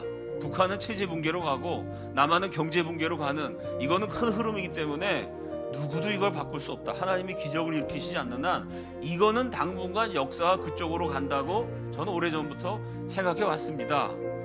근데 우리가 여태까지 이만큼 자유와 번영을 누린 거는, 오늘 김필재 기자님도 소개하셨지만 이승만 대녀라는 아주 천재적인 지도자가 안전보장을 딱 해놔가지고 여기까지 온 겁니다. 그래서 우리가 첫째, 북한, 중국, 이슬람과의 싸움에서 승리하게 없어서. 둘째, 끝까지 싸울 수 있는 주의 군병을 일으켜 세워주옵소서. 셋째, 너무 늦었지만 하나님 그동안 이 땅을 지켜주시고 번영을 주신 거 정말 감사합니다.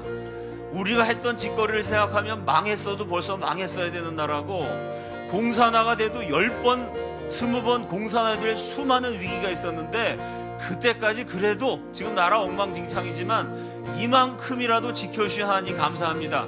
우리가 자유를 잃을 수도 있는 이 비장한 순간에, 번영을 빼앗길 수도 있는 위기의 순간에 자유와 번영을 주신 하나님께 정말 진심으로 감사의 기도를 드립시다. 이 세 가지 기도 제목으로 바쁘지 않으신 분으로 될 수 있으면 충분히 기도하시고 돌아가셨으면 좋겠습니다. 주여 한번 외치시고 다 함께 통성으로 기도합니다. 주여! 아버지 하나님, 북한, 중국, 이슬람, 하나님 대한민국을 그리고 세계를 위협하고 있는, 하나님의 교회를 위협하고 있는 우리의 대적과 우리의 상대들이 있습니다. 하나님, 이 싸움이 우리의 힘과 능력으로는 정말로 어렵고 힘들고 불가능한 싸움입니다. 하나님이 도와주시기만을 간절히 기도합니다. 하나님의 역사해 주시기만을 간절히 기도합니다. 하나님 아버지 도와주시옵소서. 하나님 아버지 인도하여 주시옵소서.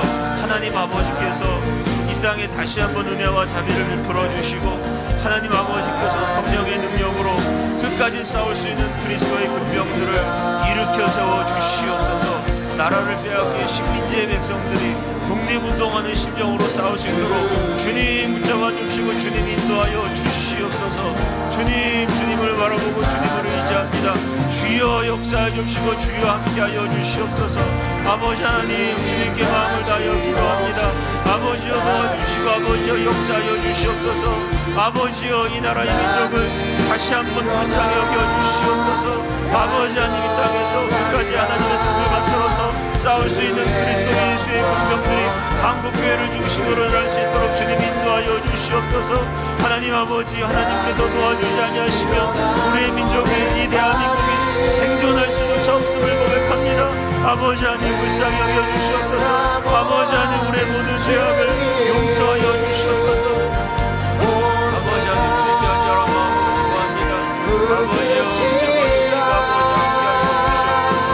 아버지 하나님, 잡아주시고 아버지 함께하여 주시옵소서. 아버지 하나님, 주님을 바라보고 주님을 의지합니다. 아버지여 도와주시고 아버지 역사하여 주시옵소서. 아버지 하나님, 주님을 바라보고 주님을 의지합니다. 주님 역사해 주시고 주님 도와주시옵소서. 아버지 하나님, 주님을 바라보고 주님을 의지합니다. 주님 역사해 주시고 주님 함께하여 주시옵소서. 아버지 하나님, 붙잡아 주시옵소서. 아버지 하나님, 역사하여 주시옵소서. 주님 풀어주시고 주님 인도하여 주시옵소서. 아버지 하나님, 주님 바라보고 주님 의지합니다. 주여 붙잡아 주시옵소서. 아버지 하나님, 역사하여 주시옵소서.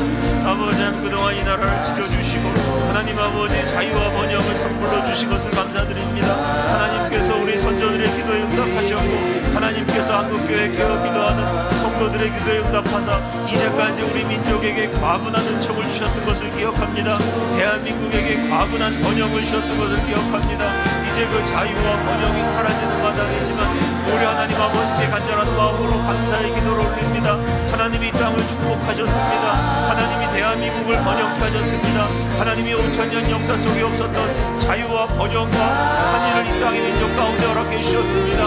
우리가 누렸던 모든 것이 하나님의 은혜였습니다. 이제 그 자유와 번영을 잃어버리게 되는 마당에 우리 하나님 아버지께 감사의 기도를 올립니다. 하나님의 이름을 찬양합니다. 역사의 주관자이신 하나님께서 대한민국을 축복하셨던 모든 일들을 기억하며 우리 주님께 감사합니다. 비장한 마음으로 감사의 기도를 올립니다. 이제 빼앗기게 된 상실의 시대를 맞이하며 우리 하나님께 감사의 기도를 올립니다. 하나님 아버지, 민족이 다시 돌아오게 하여 주옵소서. 대한민국